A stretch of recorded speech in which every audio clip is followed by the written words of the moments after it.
This is your radio, K-Man.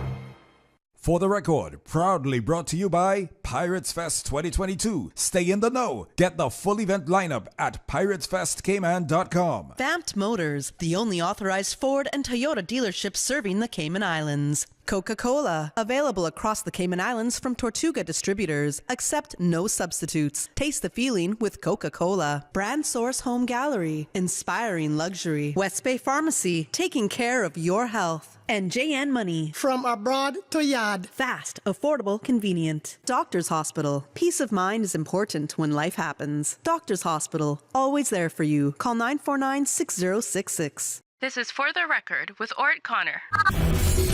Coming to you live from Radio K-Man Studio. For the record. For the record. For the record. Hear from your government officials, independents, and the opposition on issues that matter to you. For the record. Engage in an open dialogue between residents and lawmakers. For the record. For the record. For the record. Informative, impartial, insightful. This is your talk show. 1-800-534-8255. Your calls, your input. This is For the Record. And now, your host, Orrett Connor. Good morning, good morning, good morning, O land of soft, fresh breezes and verdant trees so fair. Today is Friday, the 28th day of October 2022, right here in the beautiful Cayman Islands. We hope and we trust that everyone had a restful, peaceful, enjoyable evening. Those of you who are on the roads of the Cayman Islands, we urge you to please, please, please be extremely cautious. Ensure that you observe the rules of the road, whether you're a pedestrian, a cyclist, or if you're operating any type of motorized vehicle. Remember, in the absence of signs reminding us to use our indicators when navigating a roundabout, please do so as well. Miss Sharon Ebanks is a very, very strong advocate for signage and to remind people of the need to use their indicators. And with the help of the National Roads Authority, we will have more signage encouraging people to do that. Remember, if you observe the rules of the road, then the life that you save may just be your own. For those of you who are celebrating a birthday today, we want to wish you a happy birthday and to remind you that the For the Record birthday shout-outs are proudly brought to you by life insurance agent Michael Webster from Cayman Insurance Center. And his motto and his advice to you is live your best life and make sure that your family can also. For those of you who have lost loved ones, again, we want to express our sincere condolences to you. We hope and we trust that your faith will help to carry you through these extremely challenging times and that the memories of your loved ones will be a blessing to you as well. For those of you who are ill and are either at home or at a medical facility, here in the Cayman Islands or overseas, we wish you a speedy recovery.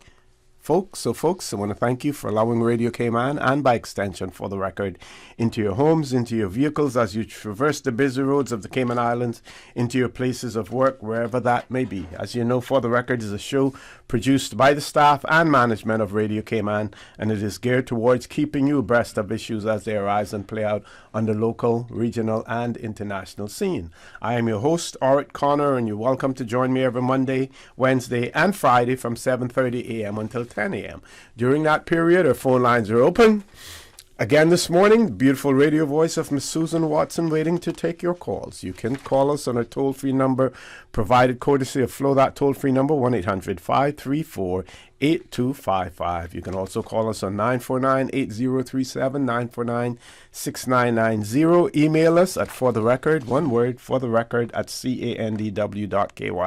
WhatsApp us 925-3261, where you can send us a text message or leave us a voice note, the contents of which will be played during the course of the show. And of course, you can follow us on YouTube simply by subscribing to Radio Cayman live stream. So some birthday shout-outs before I introduce my guests this morning. First of all, Mr. Winston Hale at the Scouts office. He's Executive Director of the Cayman Islands Scouts Association. He celebrated a birthday on Wednesday, so we want to wish him a belated happy birthday. Also, Mr. Jaquan Solomon is celebrating a birthday today. His birthday greetings are coming from his grandma, Miss Marva, grandpa, Mr. Berkeley, his aunt, Nan, and her family, his dad, Jeremy Solomon, as well. So, Mr. Jaquan Solomon, happy birthday to you today. And based on Facebook, some of the other persons who are celebrating birthdays today, Mr. Kenneth Christian is celebrating a birthday today. Jamie Loomis also celebrating a birthday. Keisha Ramkasoon celebrating a birthday today as well. Lisa Ebanks also. So happy birthday to Lisa Ebanks, Keisha Ramkasoon, Jamie Loomis, Kenneth Christian. So with those birthday shout-outs, and again to remind you that the For the Record birthday shout-outs are proudly brought to you by life insurance agent Michael Webster from Cayman Insurance Center. Live your best life and make sure your family can too. So, talking about family, we have members of our constitutional family here in the studio with us this morning. Folks, this is a very, very special occasion. You would have heard some talk about it before, and when Dr. McField was here on the last show, he attempted to talk about it, but I said to him, hold off on that. We don't want to let the secret out of the bag yet. And I'm not going to let the secret out of the bag either. But what I will do is I will say good morning to Dr. Steve McField. Also good morning to our other guest, Mr. Vaughn Carter, who's the chairman of the Constitutional Commission here in the Cayman Islands. Gentlemen, good morning. Welcome to For the Record. Good morning to you, sir, Mr. For the Record, and good morning to all your listeners in For the Record land and all those in the Cayman diaspora and all those who listen to you Monday, Wednesdays, and Fridays. It's good to be here with Mr. Vaughn Carter, the chairman of the Constitutional Commission. I got to know him very well, and I'm so happy to know him and to know that he's interested in what I'm interested in, and that is to educate and to inform and to advise the Caymanian people, especially children, about the Constitution, which is the primary land of the law of the land, and which everyone should know from primary school. And I'm so happy to say that I'm very happy with his work. I sort of envy him in a way in what he has been doing and what he has done, and this new thing that he'll be talking about this morning. Definitely, Mr. Carter. Good morning. Welcome back to For the Record. Good morning, Mr. Connor. Good morning, everybody, and a special good morning to Dr. Steve. It's very appropriate that we are back here today on the record, because actually it's our periodic appearances on your show that are one of the main avenues by which we're able to disseminate information about the Constitution, and you very, very kindly invite us on every Constitution Day, and we talk about our annual update. And it was on one of those appearances where I had the opportunity to share an early draft of the publication that we're going to talk about today with Dr. Steve. And the publication is effectively or essentially a Cayman Islands Constitution comic book. And that sounds almost like a contradiction in terms. Why would you have such an important document and present it in a comic book? And the reason for that is that we are trying as a commission to reach out to our younger people and indeed to our educators and provide them with an accessible, easy, interesting, informative, and indeed accurate way into learning about and understanding our Constitution. And when Dr. Steve saw the first draft, his comment, and it struck me at the time, I think it struck all of us at the time, was, this is fabulous. I can't wait to show a copy of this to my grandchildren and talk to my grandchildren about it. And that's why as soon as we got the final publication ready, and it's ready to go to all libraries and all schools, and it's also going to be available online, which we can talk about in a moment. Sure. But I wanted Dr. Steve to have the first copy, and I think we also wanted to come and share it with you and your listeners, because they've been part of its development and evolution, and to get a chance really to hear from Dr. Steve about why he thinks it's so important. Okay, so do we want to do the actual presentation now and then talk about the document afterwards? Yes, I think that's a good idea, Ms. Susan. What we're going to do, if you can get a shot of Mr. Carter presenting a copy of the constitutional comic book to Dr. Macfield. Yes. That's okay. Yep, that's great. It doesn't necessarily make good radio. There we go. Thank you very much, sir. Thank you very much, sir. Thank you. Yes. Well, it's on YouTube, so they'll see it on there as well. Okay. So let's talk a little bit now about the publication, Mr. Carter. So, obviously, if you want to learn about the Constitution, you can read the Constitution itself, and it's a lengthy document, and I think there's a sense that sometimes it's not necessarily easy, in the first instance at least, to work your way through all of that document and to understand how various parts of it relate with one another. When the 2009 Constitution first came into being, and at that point in time the Constitutional Commission came into being, and that's before my time on that commission, an explanatory guide was provided, and as you'll remember, in the talks and the debates and local discussions for a number of years that led up to the 2009 Constitution, there were a lot of documents that were produced. And some those tried to engage the public, they tried to make it slightly simpler and more accessible. But our feedback was still that it was difficult for the younger people to access what was still quite bland and a little bit turgid documents. Yes. They weren't the easiest thing to look at. So our objective was to make something that younger people would find more interesting, but also something that Key Stage 2, 3 educators could use as an educational resource to engage their students as well. Hence the idea of a comic book. And we were talking beforehand, but with you about how both of you actually, as younger people, loved comic books. So yes. You're probably the best advocates for it. Yes, Certainly, and now, with more and more persons being aware of their constitutional rights, you hear more talk about it. You see more challenges taking place, in the legal circles on constitutional grounds as well. It is even more important that the layperson is aware of our Constitution and what it entails, and what better way to do that than to start it in the schools, so that from a very young age, you know exactly what our Constitution is all about, and it's being simplified in this comic book.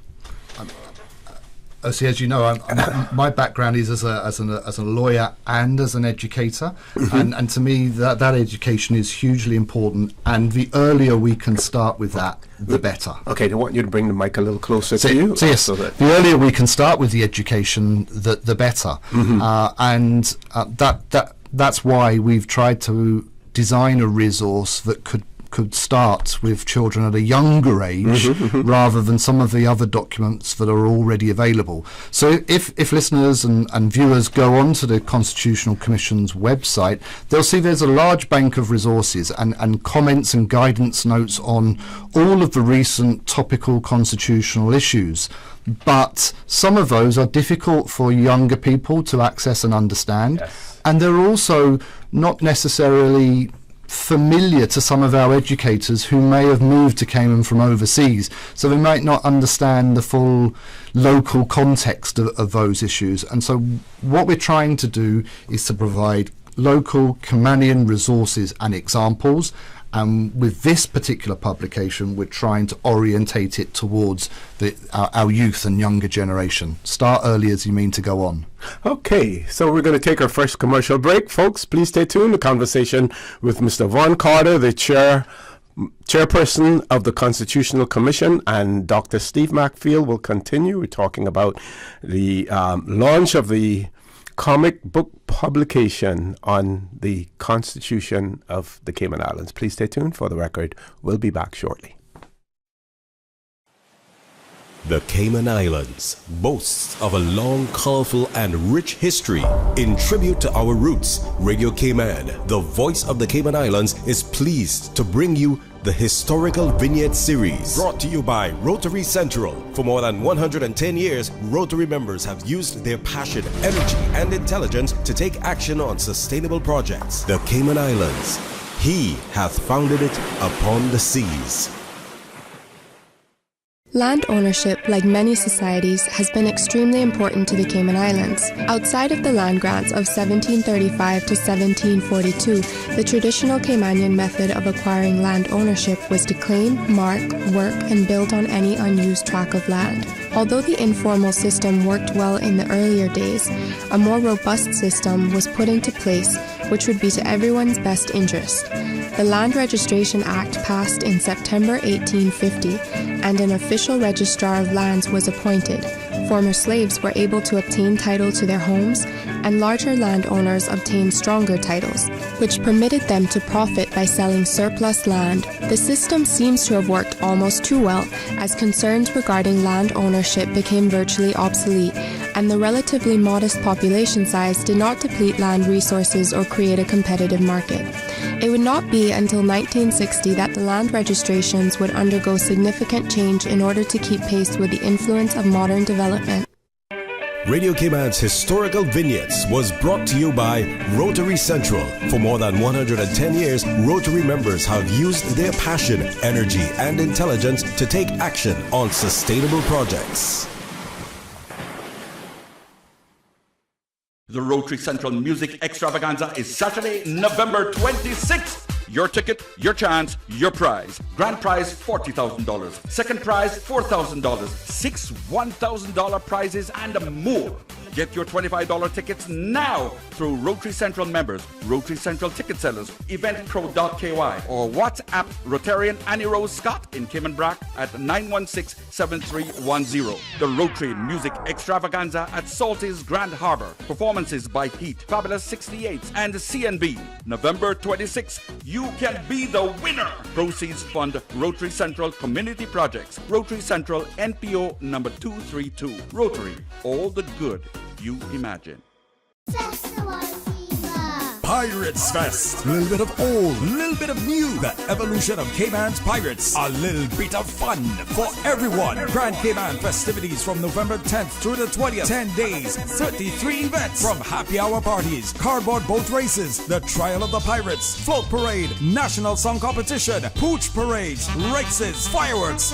So many fireworks. Pirates Fest is here. 33 events, 10 days, November 10th through the 20th. Stay in the know. Get the full event lineup at piratesfestcayman.com. Pirate fire raging through Church Street, bright and little Cayman, putting on some heat. 60 and bossy with J and money.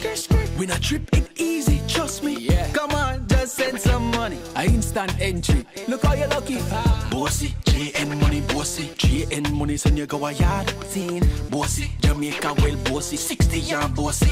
We well proudie. Celebrate Jamaica 60 with JN money for a chance to win a dream vacation for two to Jamaica, including airfare, resort stay, and more. Send money for a chance to win. Your loved ones will also be entered for a chance to win a brand new car. Competition runs from now until December 24th. JN money 60 and bossy enough. Call 345-945-2014 for details. Available at JN Money locations across the Cayman Islands. Bossy, Jamaica well bossy. 60 yard bossy. No JN bank account required. What's that? No sugar, same amazing taste? Coca-Cola Zero Sugar is here to stay. No one can stop me when I taste the beer. Classic taste, pure satisfaction. Be sure to stop into any Tortuga location and get your own case of Coke Zero. Or grab an ice cold one straight from the cooler. Brought to you by Tortuga Distributors Limited. Coca-Cola, taste the feeling, Cayman. At Doctors Hospital, we know life happens, and usually when you least expect it. So when unexpected medical issues arise, you need quality care close to home. Located in the heart of Georgetown, our accomplished team of physicians and medical staff treat minor urgent conditions such as migraines, chest and abdominal pain, shortness of breath, burns, broken bones, open wounds, and more. 24 hours, 7 days a week with no appointment necessary. Peace of mind is important when life happens. At Doctors Hospital, we're always here just for you. Need to speak to someone? Call 949-6066. We think it's time you crossed over to a new vehicle. And with the Toyota Corolla Cross now at Vant Motors, you have plenty of reasons to make the switch. The crossover body and hybrid engine is a sleek design in a sturdy structure with a spacious interior that opens to extensive cargo space. Stuck in traffic? The high-performance self-charging hybrid system automatically switches between gas and electric vehicle mode, helping you lower both fuel costs and carbon emissions. The Corolla Cross has full LED lighting inside and out, an integrated display audio system with energy monitor, and a dual-zone climate control system to ensure comfort for all. Test drive the new Toyota Corolla Cross Hybrid today at Vant Motors, Walkers Road. System 1 loaded. 1-800-534-8255. What is on your mind when it comes to the government, independence, and the opposition? Issues that matter to you. 1-800-534-8255. Waiting to hear from you. For the record. This is For the Record with Orrett Connor. Good morning and welcome back to For the Record. It is my pleasure to have in the studio with me this morning Dr. Steve McField, also with us, Mr. Vaughn Carter, who is the chairperson of the Cayman Islands Constitutional Commission. Mr. Carter has made a presentation to Dr. Steve McField, the Cayman Islands Constitution comic book. We're talking about the launch of it. It is designed to provide a new resource for our youth and educators as well. One of our listeners has written in and said, good morning. I am unable to listen to your entire show this morning. Can you ask Mr. Carter when and where will the comic book be available? So I know you said it already. That's a perfectly good question, and it's good to reiterate the answer to that as many possible times, so we reach as many possible people.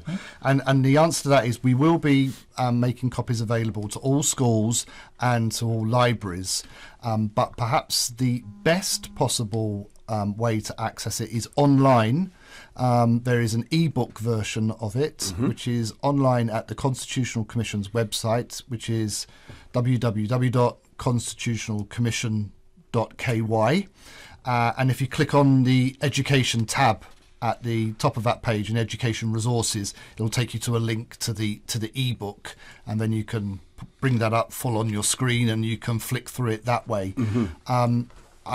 We do have a limited amount of copies in our first run, and so once we've delivered certain copies to the libraries and to the schools, we'll see what we've got and we'll make an announcement in relation to those. And if there is demand and interest, then we'll look to see what we can do with a second print run. Well, I would have thought that this would make a perfect perfect Christmas gift to a child or a grandchild or a neighbor or something, a perfect Christmas gift. So I would say that you'd better have a lot of copies ready before December or during the month of December, because this is really an amazing document. And I'm going to ask you, Mr. Carter, to walk us through the book itself, the comic book.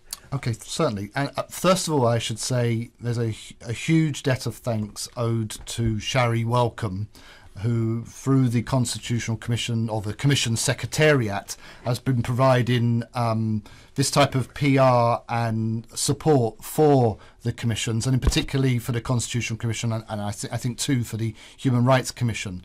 And it's the design and a lot of the conceptual development is down to her. She's also helped with the content, but obviously the commissioners work through the content as well. And I'm joined by Aniki Hill and Christopher Williams from UCCI. So we've got some educators and people that work with young people as well there. But the comic book itself, as Dr. Steve just said, it's like a regular comic book. You open it up and there are characters. Yes. And there are characters that have been given a range of local names. So hopefully when young people pick up the comic book, they might see somebody that looks like them. And the idea being that they can relate to that person. It's not somebody that's alien or different. This is a book about the Cayman Islands Constitution. It should have people from Cayman appearing in the comic book. And so we've created a range of characters and they dialogue throughout the publication about the various parts of the Constitution. So they'll talk about the preamble, they'll talk about the Bill of Rights, they'll talk about the executive, they'll talk about the governor's powers, they'll talk about the cabinet and the premier's powers. They'll talk about the legislature and our parliament, and they'll talk about the role of our judiciary, and then they'll go on to some of the ancillary parts of the Constitution, such as the institutions that support democracy. So there are local characters talking about our Constitution, as Dr. Steve says, our foundation or fundamental law. And I think there are two other features that also make the comic book useful or increase its utility. The first is there's a glossary of terms at the front. So if a younger person is reading through the comic book and through what the characters have to say, and they're in the speech bubbles, and there's a term that they don't understand necessarily, the glossary will help explain that. And we've tried to produce a glossary with terms that are explained in a layperson's manner. So it's not overly technical and overly legal. And then at the end of each section, I'm going to give her due credit again, Shari has produced quiz questions relating to that previous section, just to check knowledge or reinforce knowledge. Now, I will give the game away. The answers are at the back of the book, but that I think helps as you're reading through, or it might help an educator if they've got it up on the smart board, on the ebook on the smart board, and they're flicking through it, and they get to the quiz questions at the end. That's a useful pause, engage the students, see if they understood what they were looking at, see what terms gave rise to further discussion, see what ideas and thoughts, for example, from the preamble where it says we're a country that does this or respects that. How do people feel about that? What do they think about that? The more discussion we can get going, the better. And yes, it's a nice publication for a young person to read, and yes, it's a great publication for a parent or a grandparent or an elder relative to sit down with a younger child and talk about and help them to learn and understand. But also it's an educational resource, and we hope that teachers will use it to spur greater, more detailed and more in-depth conversation about the Constitution. Okay, so we have about a minute before we go to the commercial break, or to our 8 o'clock news, I should say, sorry. So the student team, and it speaks to the fact that each student will discuss a part of the Constitution. And we have some Cayman names here. Jamal Powery, for instance, Bill of Rights Freedoms and Responsibilities. Alex Smith also. That's in part 1. Part 2, Ivana Powell and Christy McPhail. Part 3, Aaron Tibbetts, Alyssa Scott. Part 4, Sasha Whitaker, Andrew Thompson. Part 5, Travis Watler, Xavier McLaughlin. Part 6, Cindy Ebanks. Part 7, Caitlin Bush, John Hernandez. Part 8, Lucia Borden, Madison Coles. So those are all genuine, real Caymanians. Well, they're not actually real children, so they're not based on an individual person. So we're not trying to introduce a particular person into it, but we're trying to introduce names that might feel Caymanian or feel familiar to people here that are looking at it. Yes, excellent. This is a good time for us. We've reached the top of the hour, 8 o'clock news. Please stay tuned for the record. We'll be back immediately after the 8 o'clock news.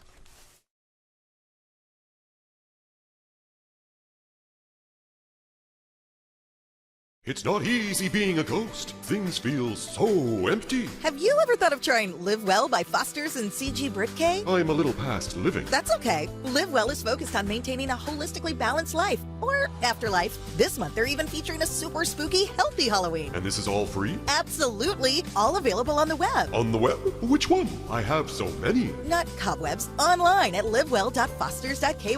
Oh, guess I'll give it a try. That's the spirit. Live Well with Foster's and C.G. Britke. The voice of the Cayman Islands. 89.9 FM in Grand Cayman and 93.9 FM in Cayman Brac and Little Cayman. Silver wings shining in the sunlight. Radio Cayman. The 8 a.m. news is brought to you by ValueMed Pharmacy. Save time and order your prescription refills online at value-medpharmacy.com. VALU-medpharmacy.com. For today's biggest news. Radio Cayman, the voice of the Cayman Islands.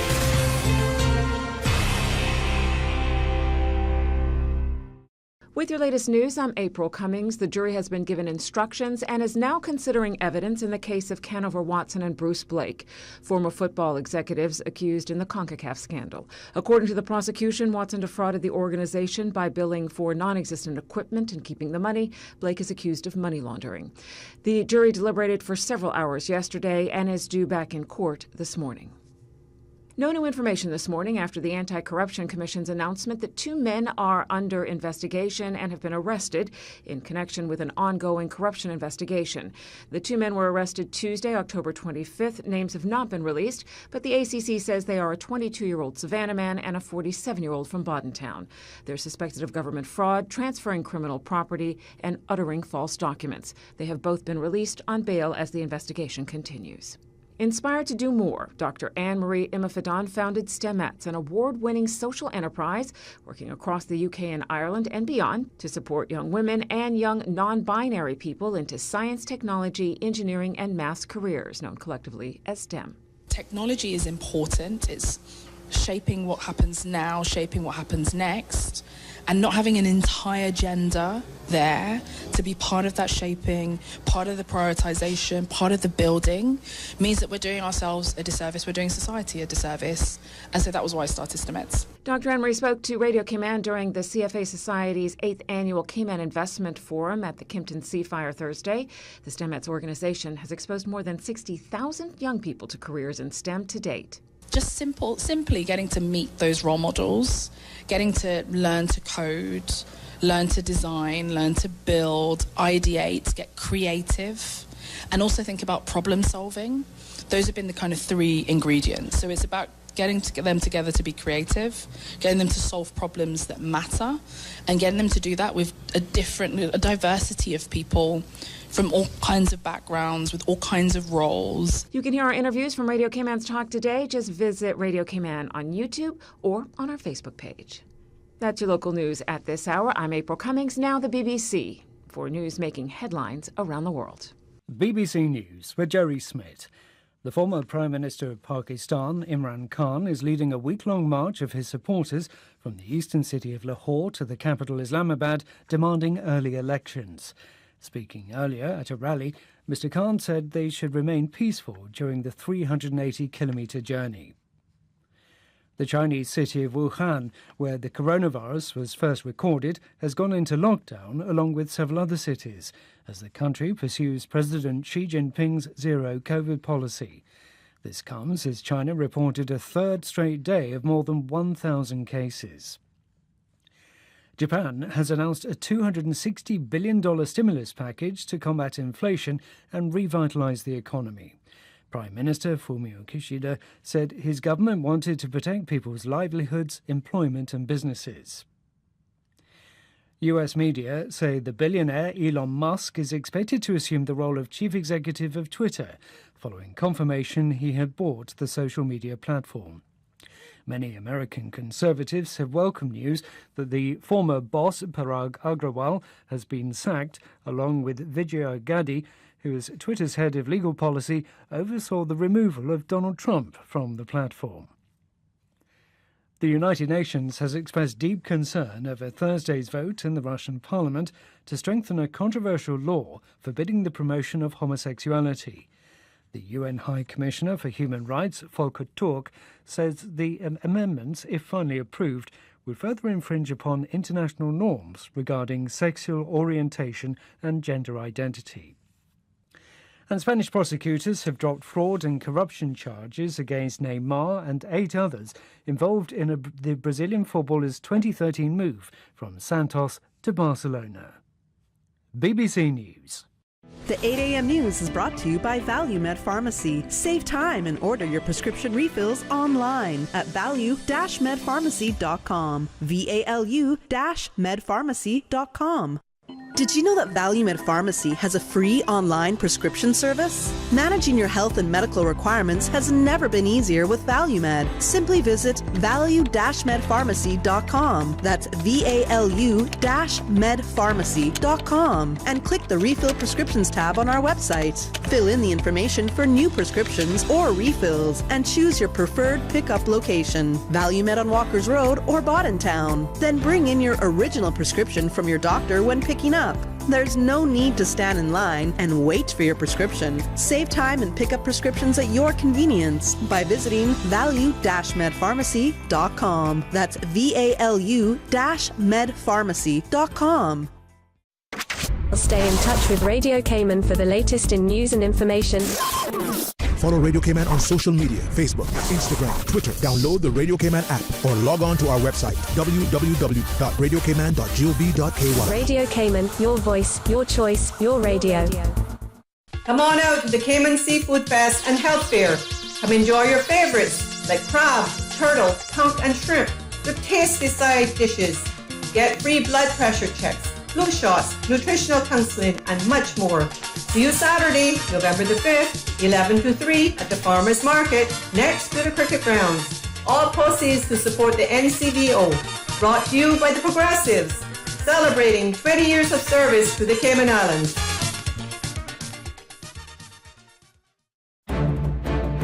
Hey, matey, how do you call a pirate? With an iPhone. Ha ha ha.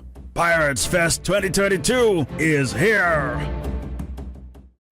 Tune in every Monday through Friday at 12 p.m. for Radio Cayman's Midday Newscast. Radio Cayman, the people's station, your trusted official source for the latest news. The 12 p.m. news is proudly brought to you by Health City Cayman Islands. World-class healthcare within your reach.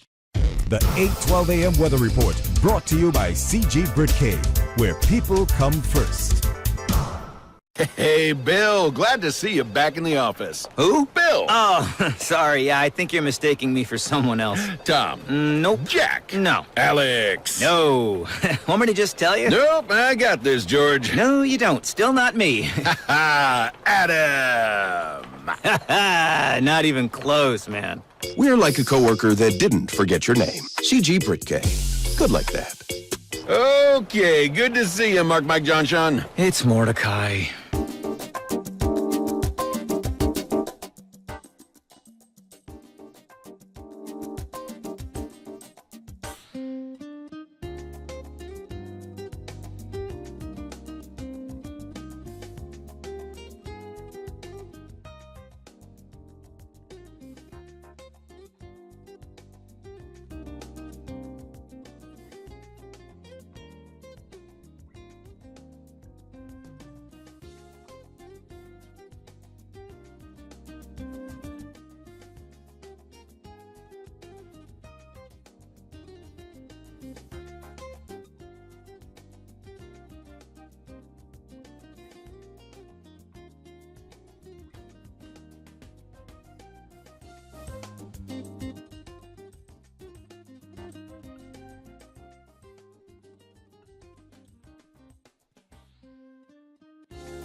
8:12 a.m. weather report brought to you by CG Britcay, where people come first. Hey guys, I got a joke for you. What did one ocean say to the other? I don't know. Nothing. It just waved. I don't get it. An ocean? It waves to another ocean. Oceans can't wave. They don't have hands. What? How would they even see each other? They don't have eyes either. Seriously, how are you not getting this? Oceans aren't even alive. Nothing you said makes sense. With most claims paid within a few days, we're like a friend that doesn't miss the joke. CG Britcay. Good like that. The traffic report is brought to you by Subway. Planning a meeting, event, or office celebration? Visit subway.ky to place your catering order today.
When you're craving something big, something tasty that gives you that lip-smacking satisfaction, something that hits the spot, there is nothing better than a footlong from Subway. It's pretty tasty. Filling and full of flavor. Try our new sweet onion steak teriyaki with a twist. Or the classic chicken teriyaki. Top it with green pepper, onions, cheese, and that sweet onion teriyaki sauce, all piled on your favorite artisanal bread. Satisfy that craving with a footlong from Subway.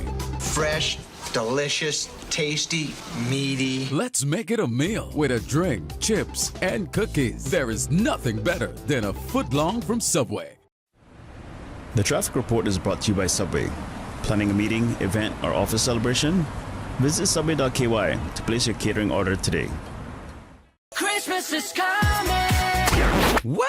The holidays is around the corner, and we know you've got a home project you've been trying to finish, but just don't have the time. Maybe it's a new paint job, rebuilding that patio, interior or exterior finishes. Take the stress away and call Triple R General Construction to get the job done the right way. Triple R General Construction Services includes build-to-suit, renovations, architectural assistance, subcontracting, and general construction for big or small, commercial and residential buildings. For quality, consistency, and projects done on time, call Scotty at Triple R General Construction at 929-1827. That's 929-1827. Or email at constructiontripler@gmail.com and get your home ready for the holidays. Tune in every Monday through Friday at 12 p.m. for Radio Cayman's Midday Newscast. Radio Cayman, the people's station. Your trusted official source for the latest news. The 12 p.m. news is proudly brought to you by Health City Cayman Islands. World-class healthcare within your reach.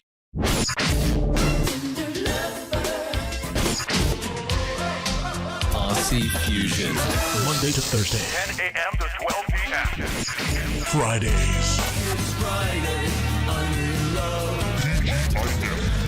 Radio Cayman. Biggest variety in the morning. Biggest variety. RC Fusion. Following the 10 a.m. news headline. Biggest variety in the morning. For the record, with Orrett Connor. Initiating system. For information that matter. For the record, with Orrett Connor. Continues right now on Radio Cayman. Good morning and welcome back to For the Record. In the studio with me this morning, we have Dr. Steve Macfield. Also with us, we have the chair of the Constitutional Commission here in the Cayman Islands, Mr. Von Carter. We're talking about their publication, Cayman Islands Constitution comic book, the launch of it.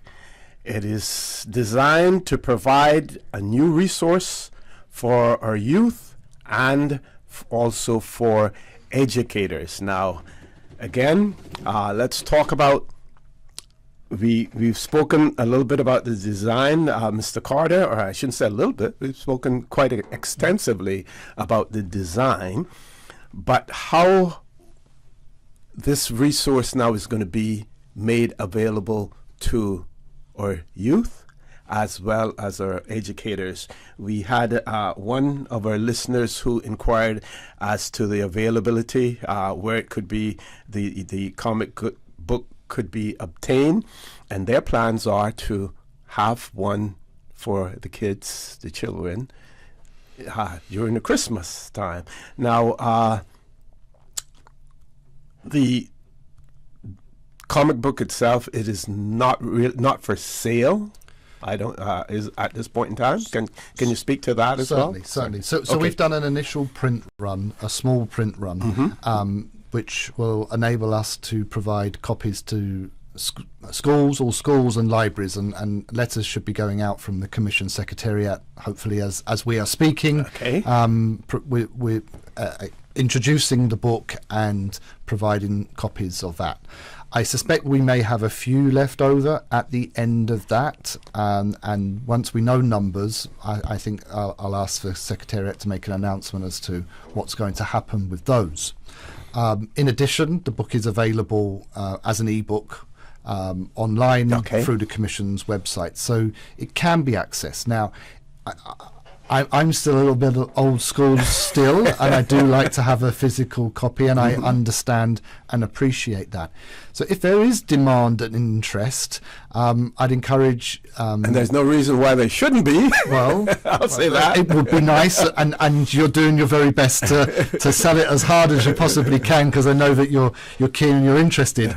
I think that the best thing perhaps to do is to write into the Commission Secretariat and the Constitutional Commission and say, we are really interested, we would like a copy, and we could gauge that demand then, and we could see if an additional print run could be made, and if there are funds available to do that and to make those available.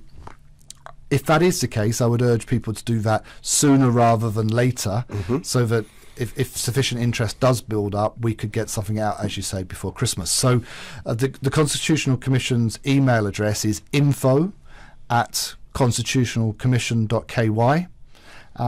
Email that, the Secretariat will pick that up, and if we get enough emails come in, then I'm sure that we'll be able to exert sufficient pressure to find sufficient funds and to see what we could do. Okay, I'm sure that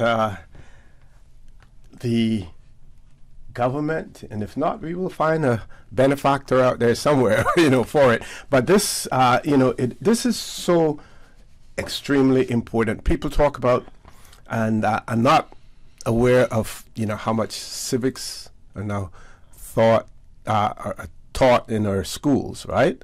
I'm not aware of how much of it is done, whether or not our local politics or local issues are part of the exam curriculum that we do here in the Cayman Islands. I know we study the history and I would imagine constitutions of other countries, whether or not we do so, for our local legislation as well. But it is something that needs to be done. We hear anecdotal evidence of it. People saying, this isn't being taught in the schools, that isn't being taught in the schools, but we're not sure because we're not actually in the schools. So it would be good if we could hear from some of our educators, out there, either current, and we know that, if you're working for government, you may feel a little restrained in terms of what you say about the educational system, but we would like to hear from you as well. And get some feedback from you in relation to this comic book and its utility for the Cayman Islands as well. Doc, anything you want to add? Yeah, I agree with you. I don't have any power to do anything much but my own voice. But I believe that the Education Department now should step in, and they should introduce this into the schools from an early age.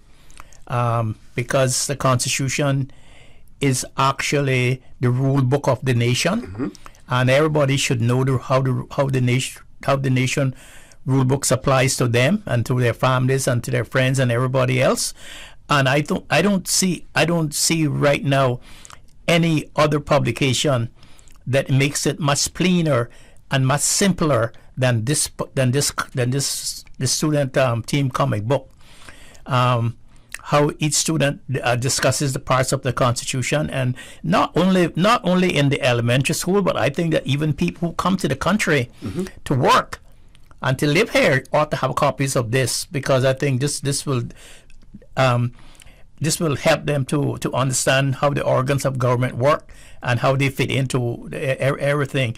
I would hope that in the elementary school, every school child will have one of these in their school bag. I'm certainly if it was possible, even if I had to use my own funds, I would buy them and dedicate them, or I would obtain them and dedicate them to people that I know are going to ask me when I get off the air how they can get them.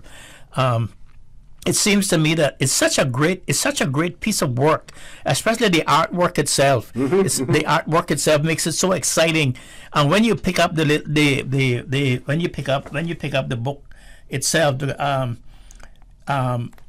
and you look at the graphics in it, you can't put it down until you get to the end.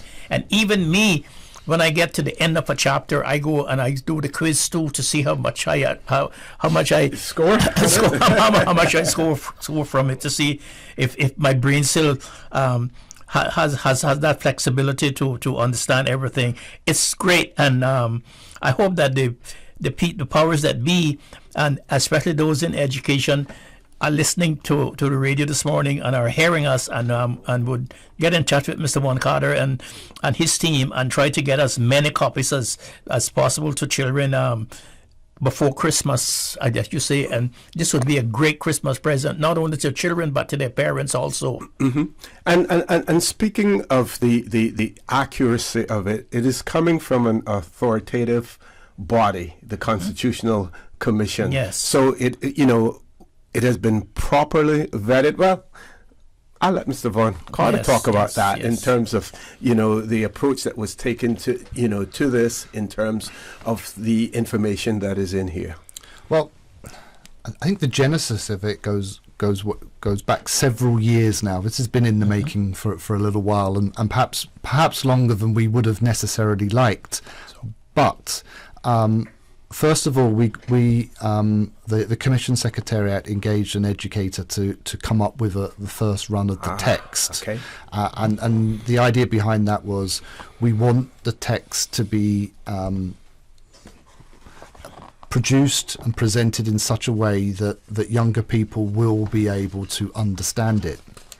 Then, of course, we've got to balance that accessibility with accuracy, because one of the dangers of effectively dumbing down a document is that it departs from its proper and actual meaning. And as we all know, when you're looking at the Constitution, one word here and one word there can make a very significant difference. Yes, right. And so we can't reproduce every nuance, but we don't want to depart from the key central meaning of certain provisions.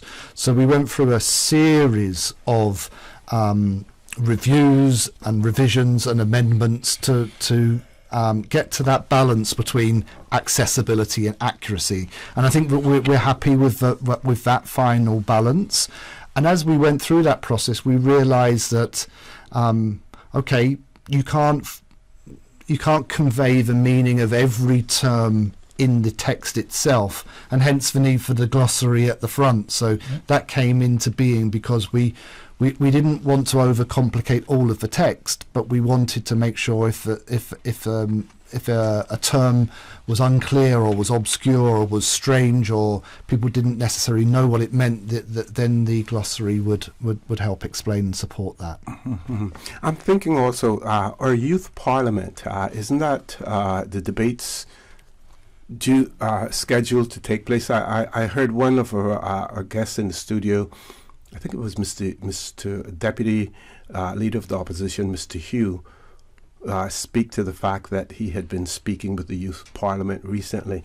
This would be an excellent resource, for them as well in the Youth Parliament. It's coincidental you should say that, because, and I haven't reached out to the Youth Parliament as yet, but it's on my to-do list. In the very near future. But I would like to engage, or the Commission would like to engage Youth Parliament. There's also the schools debating, and there's also a very new, I think Chris have introduced a new schools mooting competition, and I think it would be fabulous if we could get all of them to do a constitutional debate, a constitutional moot, a constitutional motion in Parliament to discuss, and sort of coalesce around all of those competitions with constitutional issues, and then we could push the Constitution, but we could also push each of those fabulous initiatives: Youth Parliament, the schools debating, and the new schools mooting. I think that would be great. Yep, that certainly would be. So, Doc, let's hear from you again, because this is. You sound like you're almost like a child in a candy shop. Oh yeah. Oh yeah. Oh yeah, I guess that's what keeps me going. The hope that the changes will become positive changes. And as I look, and I didn't observe the back of the comic booklet until this morning. I had a great look at the back of it, and it's very interesting how it ends. In the back it says, "Know your Constitution. Education is the key to success." And that is, I have always been interested in education, and I know that education is the key to success. There is no other person in the world who understands that better than I do, that education is the key to success, because I remember trying to get an education all along, all those years. And at 35 years old, when I got back into school and I found the institution that I could get into, I remember how it was with me. I spent so many hours in the library, sometimes till 3 and 4 o'clock in the morning, from all day, all night to 3, 4 o'clock in the morning, trying to get as much education as I could. And I know that it was that made me to be a successful person. And so I would say that this publication here is the forerunner for what the young people will become as far as their constitutional rights are concerned. And just as I was reading through it, I went back to my old notes that I had and during my constitutional history classes, and I found a quote by one of the constitutional experts. And this is what he said: "A constitution is the rule book for a state. It sets out the fundamental principles by which the state is governed, and it describes the main instruments of the state and defines the relationship between those institutions. For example, between the executive, the legislature, and the judiciary. It places limits on the exercise of the powers and sets out the rights and duties of the citizens." This is what this little booklet does in a simple way, not in a university class or a college class setting, but that's in a simple way, so that every student who picks this up, or every child who picks this up, can read it, will understand how the state works, how the institutions works, and how the institution that support democracy works. And it's to me, yes, I think you're right when you said how you just described me. I am so elated about it, and it is not that I wish I was 40 years younger, 40 years younger, so that I could get back into a class and learn relearn all of these things again. Okay, it's a good opportunity for us to take a commercial break, folks. Please stay tuned for the record. We'll be back shortly. And the whole island is one big party, party, party. Little Cayman, the 2022 Pirates Fest season starts with you November 4th through the 6th with the official kickoff at McCoy's Sunset Bar Friday the 4th, followed by the float parade 3 p.m. on the 5th starting from Southern Cross, costume competition, fireworks show, and don't forget about the Pirates party at the Hungry Iguana. You know them pirates like a little party, Little Cayman style. Little Cayman Pirates Fest, November 4th through the 6th. Your dream home starts with a vision, and often inspiration is at the heart of that vision. Brand Source Home Gallery's in-house designers are here to help bring your vision to life. Whether you're remodeling or building a new home, Brand Source Home Gallery is your one-stop solution. Explore their kitchen cabinets, sinks, faucets, bath fixtures, tubs, vanities, and more. Let Brand Source's designers help and inspire you with your next project. Call 623-5000 and schedule an appointment with a design expert at Brand Source Home Gallery, Dorsey Drive, Industrial Park, serving Cayman for 50 years. We think it's time you crossed over to a new vehicle. And with the Toyota Corolla Cross now at Vamped Motors, you have plenty of reasons to make the switch. The crossover body and hybrid engine is a sleek design in a sturdy structure with a spacious interior that opens to extensive cargo space. Stuck in traffic? The high-performance self-charging hybrid system automatically switches between gas and electric vehicle mode, helping you lower both fuel costs and carbon emissions. The Corolla Cross has full LED lighting inside and out, an integrated display audio system with energy monitor, and a dual-zone climate control system to ensure comfort for all. Test drive the new Toyota Corolla Cross Hybrid today at Vamped Motors, Walkers Road. Come on out to the Cayman Seafood Fest and Health Fair. Come enjoy your favorites like crab, turtle, conch, and shrimp with tasty side dishes. Get free blood pressure checks, flu shots, nutritional counseling, and much more. See you Saturday, November the 5th, 11 to 3 at the Farmers Market next to the cricket grounds. All proceeds to support the NCVO.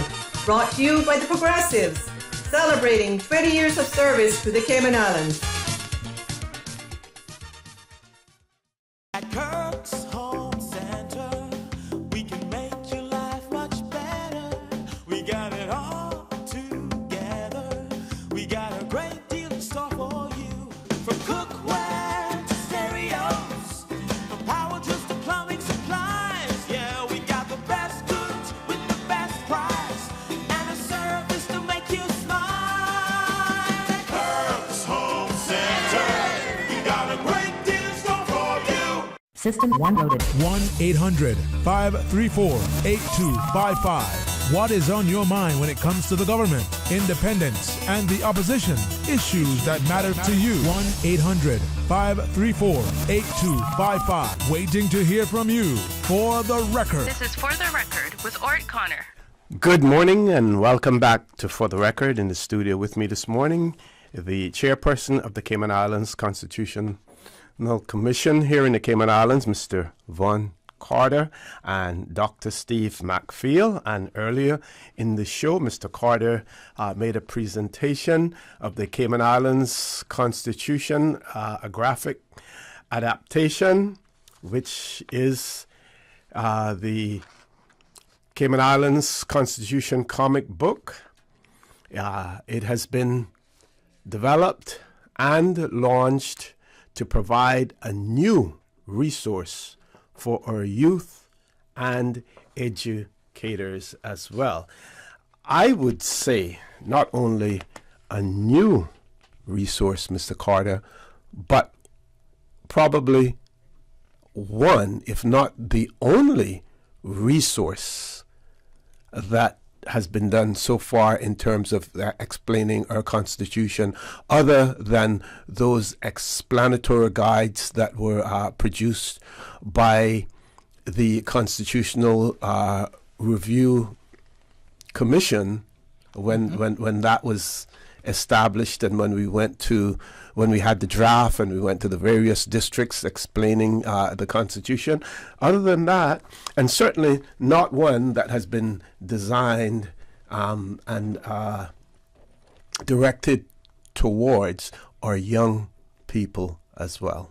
at the same time. I think you're right, and I think you're being modest in terms of your approach. with one qualification. Yes, and I think I did mention this earlier that the at its inception, the Constitutional Commission did produce a layperson's guide, a simple guide to the Constitution, where they provided or set out the Constitution in simpler and more basic language. So that's still available and still online on our website, constitutionalcommission.ky.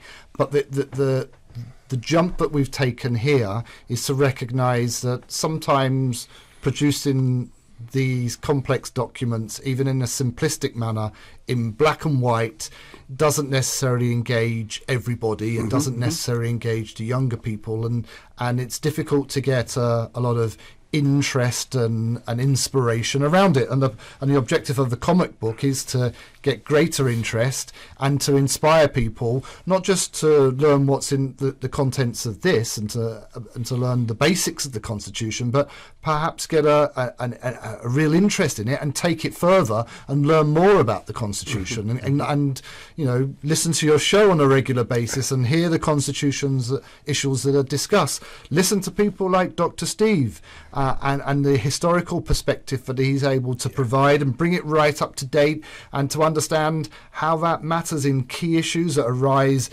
in Parliament and in our courts and in the relationship between our governor and our elected branch of government, and how these are reported, to understand them, engage with them, be aware of them, and have a viewpoint on them. That's perhaps the most important thing, and perhaps the ultimate objective. Yeah, yes, definitely. I'm going to switch gears. Doc, you want to say something? Yeah. Several days ago, we had a new Chief Justice that was sworn in, appointed new Chief Justice, and I got a flood of calls from people asking, "Well, how does that work?" And then I saw in some of the publications, the media, that Justice Ramsey Hale she didn't have an experience, and then she went to the Turks and Caicos Island where she got the experience and then came back for the job. No, that's not how it works. That's not how it works. And on page 4 of the glossary here, which is very important, it's if I had that, I could have told them how it works in a few sentences. It says here, Judicial and Legal Services Commission, an independent commission which advises the governor on the appointment of senior legal positions.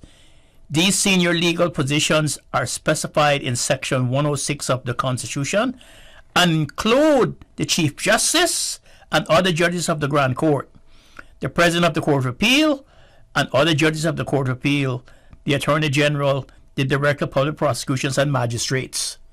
So it's a Judicial Service Commission that advises the governor who should become Chief Justice. It's not because she went to Turks and Caicos Island and got experience, then came back and Mr. Smiley gave her the job. That's not how it works. Right. Her experience may have factored into of her being a successful candidate. But yes. But this is how, and this booklet is so great because even me, I can use this in my office when people come in and ask me things. I can quickly turn to this instead of having to go through the whole Constitution and find in the section. I can turn to this and I can explain to them things quickly.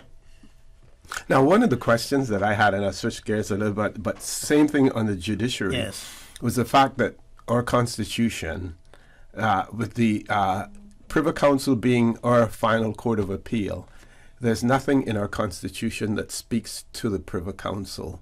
And I'm told that that's in some other legislation. It's in the Court of Appeal law. Court of Appeal law. Okay. Now, would it be important for something like that to be in our Constitution? We see, for instance, there are some independent Commonwealth countries that are now looking towards moving to the Caribbean Court of Justice as opposed to the Privy Council. But in order for them to do that, they have to either make some constitutional changes or go to a referendum in order to do so. Now, as an overseas territory, since it is not in our Constitution, but in another piece of law.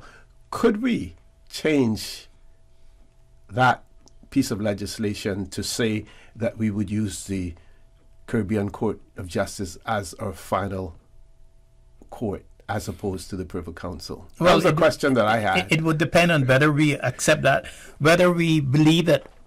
Let me put it this way: it would depend on whether that change would be a fundamental change or just an ordinary change. Because if it's a fundamental change, then we have to have a supermajority in the Parliament to be able to make a change, and sometimes even with a fundamental majority change, supermajority change, you still have a referendum too to do it. But what if we decided to just change the legislation as opposed, since it's not? Well, it would have to be in the Constitution. It would have to be included in the Constitution. Okay. You just can't change the legislation. The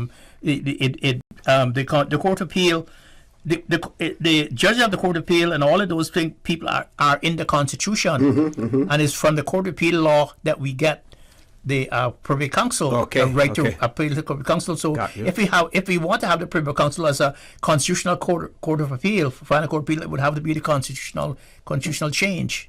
Got you. Okay. So and that can happen.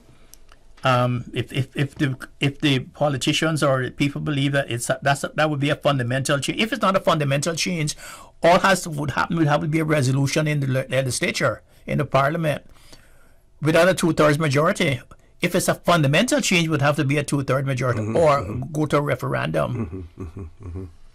Okay, Mr. Carter. There is a lot of information about the Privy Council and the Cayman Islands in the Constitutional Commission's 2022 annual update, which is also on the Constitutional Commission's website. And so, yes, the 2022 update has information about the Privy Council, the history of the Privy Council and its relevance to Cayman. So, once again, another resource there that people can access and would help to provide some context to your question. And I'm sure we're going to see a lot more written about the Privy Council because it's actually coming to sit here next month. And that's a first, and a very important first, and a first for Cayman in particular. It's an interesting question about final courts of appeal.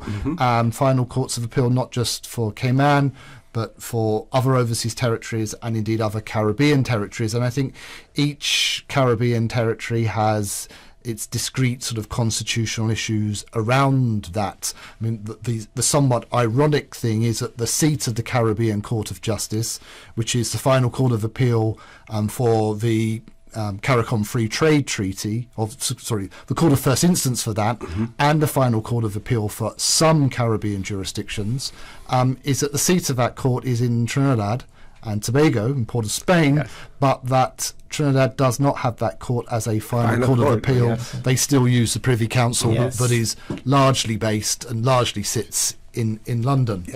As to whether or not Cayman would consider changing its final court of appeal and the mechanism surrounding that, often it's not just the law, it's the practicalities around it and the interest groups that have a particular viewpoint. And I think there's a strong sense that the Privy Council provides the Cayman Islands and its jurisdiction with a lot of strength and a lot of support.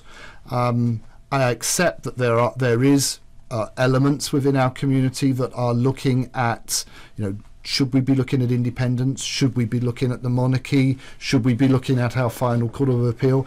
And I think that they are part of a broader discussion that we should be engaging in and should be having. And garnering greater interest in the Constitution can only make that a more informed and reasoned discussion.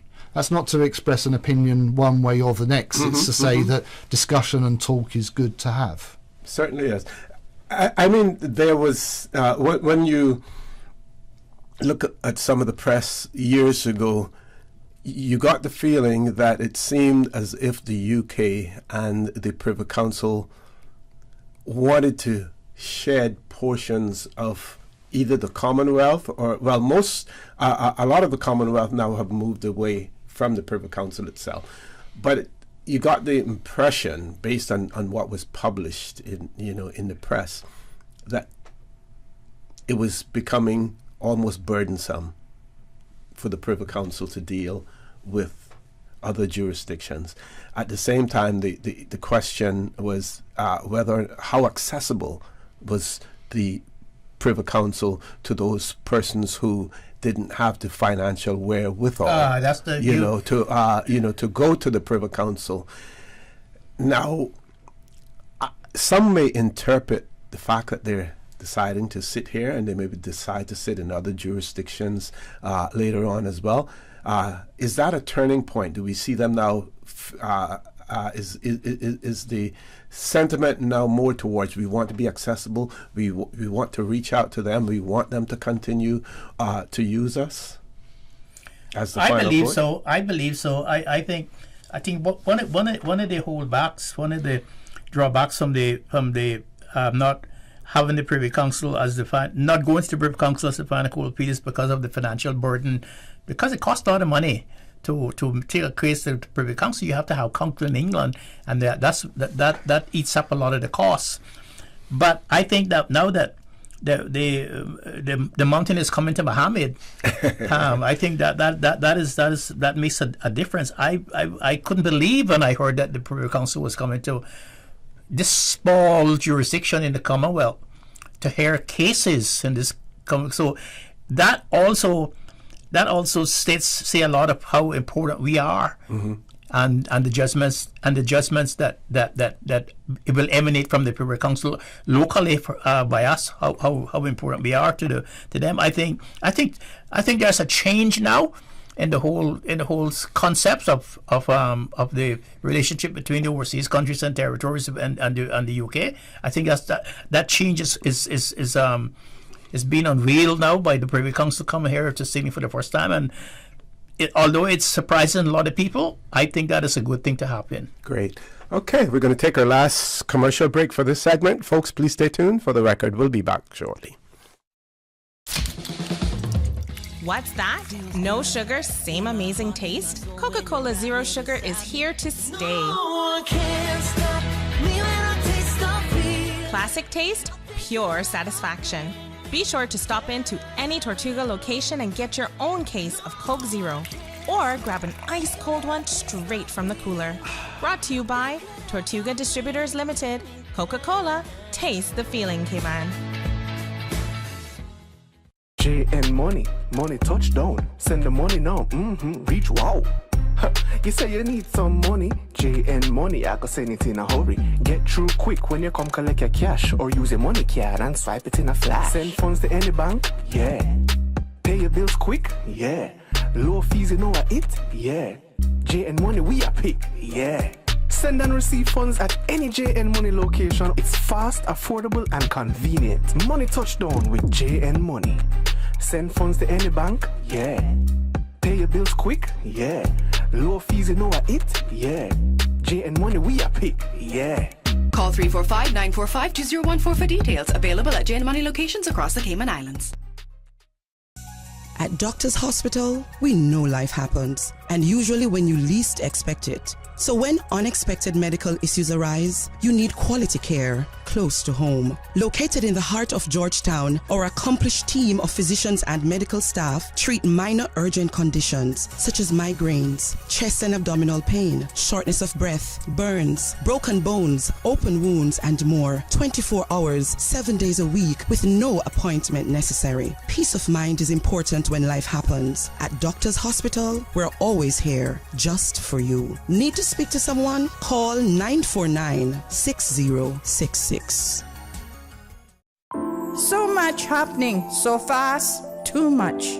It is hard for me to follow my healthcare instructions. The private counseling with West Bay Pharmacy literally saved my life. At West Bay Pharmacy, we know how complex medications can be. Our pharmacists are delighted to offer you personalized one-on-one healthcare counseling, free medication review, therapeutic callbacks, and we will liaise with your physician to ensure you receive the best in quality medical care. Quality of life has a whole new meaning with the right pharmacy to support you. Thank you, West Bay Pharmacy. West Bay Pharmacy in Centennial Towers. Convenient quality care is just around the corner. Now you can WhatsApp your West Bay Pharmacy prescriptions to 516-0777. The Heritage Day series, brought to you by the Ministry of Youth, Sports, Culture and Heritage, continues with West Bay, Saturday, October 29th from 11 a.m. till 10 p.m. at the West Bay Heritage Field on Birch Tree Hill Road. Celebrate your West Bay. Local food, performances, fireworks, and more. Saturday, October 29th from 11 a.m. till 10 p.m. at the West Bay Heritage Field on Birch Tree Hill Road. For the record, with Orrett Connor. Initiating system. For information that matters. For the record, with Orrett Connor. Continues right now on Radio Cayman. Good morning. Welcome back to For the Record. We're on the last leg of the show this morning with Mr. Vaughn Carter, the chairperson of the Constitutional Commission here in the Cayman Islands. Also, Dr. Steve McPhail, who has been the recipient of one of the first copies of the Cayman Islands Constitution, a graphic adaptation, which is a comic book launched to provide a new resource for youth and for our educators here in the Cayman Islands as well. So, at the end, we're going to talk a little bit more about this, but we're going to go back to another topic. Gentlemen, it sounds as if I'm going to need to have you, both of you, back on the show, in pretty soon, because we want to talk more about the judicial system as well. And in talking about the Judicial Committee of the Privy Council, and one of the arguments that have been made also is that those jurists over in the UK, across the pond, don't know about the culture and the activities that occur within the Caribbean. For instance, there are some Caribbean countries that still hold strongly to the fact that they would like to reintroduce capital punishment in their jurisdictions because of the high crime rate, and they believe that would be a deterrent, to that. So many of them feel that Privy Council is not that sensitive towards that. How important is the local knowledge? How important is that in terms of jurisprudence? And again, going back to our new Chief Justice, Honorable Ramsey Hale, one of the things that I said in discussions, I don't remember if I said it on air as well, the fact that she knows the local population, the customs and the cultures of the Cayman Islands. And I thought that was, a fundamental ingredient in terms of jurisprudence as well. I could be wrong. I see there's an awful lot of questions there in that introduction, and a lot of interesting things to say about that. Very quickly, in answering some of them, perhaps the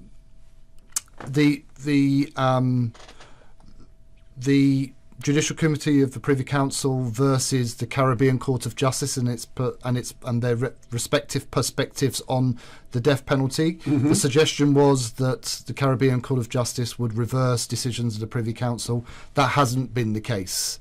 And in fact, the Caribbean Court of Justice has proved to be a very progressive court in terms of fundamental rights. So I think that debate is perhaps a little bit of a misnomer and perhaps a debate of a little bit of the past. Mm-hmm. But turning more directly to us and things that are impacting us,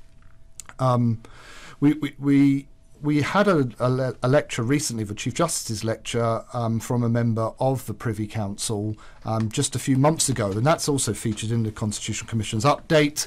And the thrust of that was that the Judicial Committee of the Privy Council went to great lengths to understand its different local jurisdictions. So I think they're aware of that and sensitive to that, and understand that there are different constitutions and they all have to be interpreted in their local context. That was a key thing that come out of that talk and of recent jurisprudence from the Privy Council connected with Cayman. But one thing I would say is the Privy Council doesn't just have to be judges from, as you put it, over the pond. It would be fabulous if we could have more Caribbean jurists appointed to the Privy Council and sit on Privy Council cases generally, but particularly those involving the Caribbean. And in the past, we've had our own president of our Court of Appeal, Zaka, who was also a Privy Council and sat on Privy Council cases. And Dr. Steve was telling me that he mentioned. I think you called in the other morning when you called in. You mentioned Mr. Telford, Justice Telford Georges was also a Privy Councillor, and Mr. Justice Carr were also on the Privy Council, and they were that was the panel of our Court of Appeal. So we were the only Court of Appeal in the Caribbean that had 3 judges of our Court of Appeal on the Privy Council at the time. And what's the is there an age limit for Privy Councillors? I believe it's 75. I believe. So our recently retired Chief Justice Sir Anthony Smelly would still, based on age, be a good candidate? I'm willing to be appointed. Would it be a fabulous boost for the Cayman Islands, for our jurisdiction, given his such lengthy service to the country?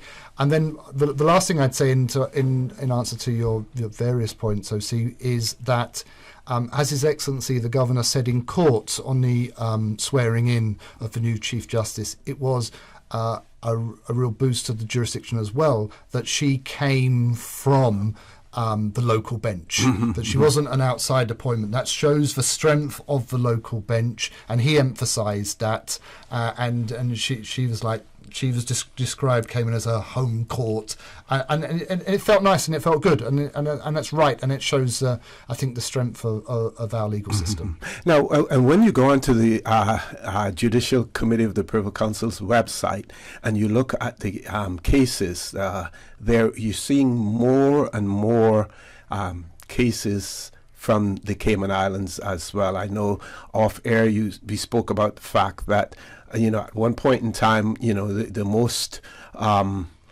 recognizable case coming from the Privy Council on the Cayman Islands had to do with the Astley McLaughlin case. But we're seeing so many more now. It would be nice to do a little analysis of the number of cases that are coming from Cayman and understanding the types of cases. And you're right, I think there was a dip when there were no cases. There are now a lot more cases. It shows the court is engaged and would appear to be accessible for people from Cayman. And the fact that they come in to sit locally and they're sitting on 3 cases and they're sitting on 3 different types of cases, I think shows not just the engagement, but shows the breadth of issues being looked at. Okay, Mr. Carter, I'm going to ask you for some final comments in relation to the graphic adaptation or comic book Cayman Islands Constitution. Thank you very much, OC, for having us onto your show again. I'd like to thank you and your listeners for their interest in the comic book, but I'd also like to particularly thank Dr. Steve for his input and for his inspiration and for his leadership in issues of constitutional education, and the fact that he's so willing to talk to people about the Constitution, as you are, and that I know that he, and I suspect you too, will be picking up this comic book and going talking to people, young people, some older people too, about this and about our Constitution. It's my sincere hope that this is just a stepping stone towards much greater knowledge and understanding of our fundamental law. Okay, before we get some final comments from you, Dr. McPhee, one of our listeners has written and said that they believe that we are the second place in which the Privy Council has sat away from London. First, and whether or not they mean the Caribbean or second place in general, say the first was in the Bahamas several years ago, and the president also say the president of the Court of Appeal, Dame Joan Sawyer, was appointed a Privy Council counselor as well. Excellent. Thank you. I'm sorry. So thank them for that. Thank you to Mr. For the record for asking us back. I'm so happy to collaborate with this thing with Mr. This book comic book with Mr. Van Carter. When he told me about it, I was not excited, but when I saw the first draft, I said, goodness, this he has to go through with this. I never thought. And then there was a lull there for a while, and then all of a sudden he called me one day and he said, "Would you like to come and take a look at the what final production of it?" And when I saw it, I was just so elated. I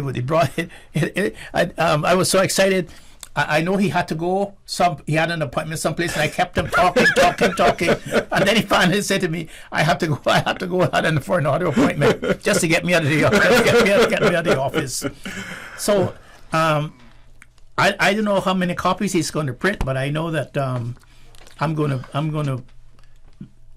to be able to give out many copies, because people are going to come to me now and ask me, where can they get the copies from?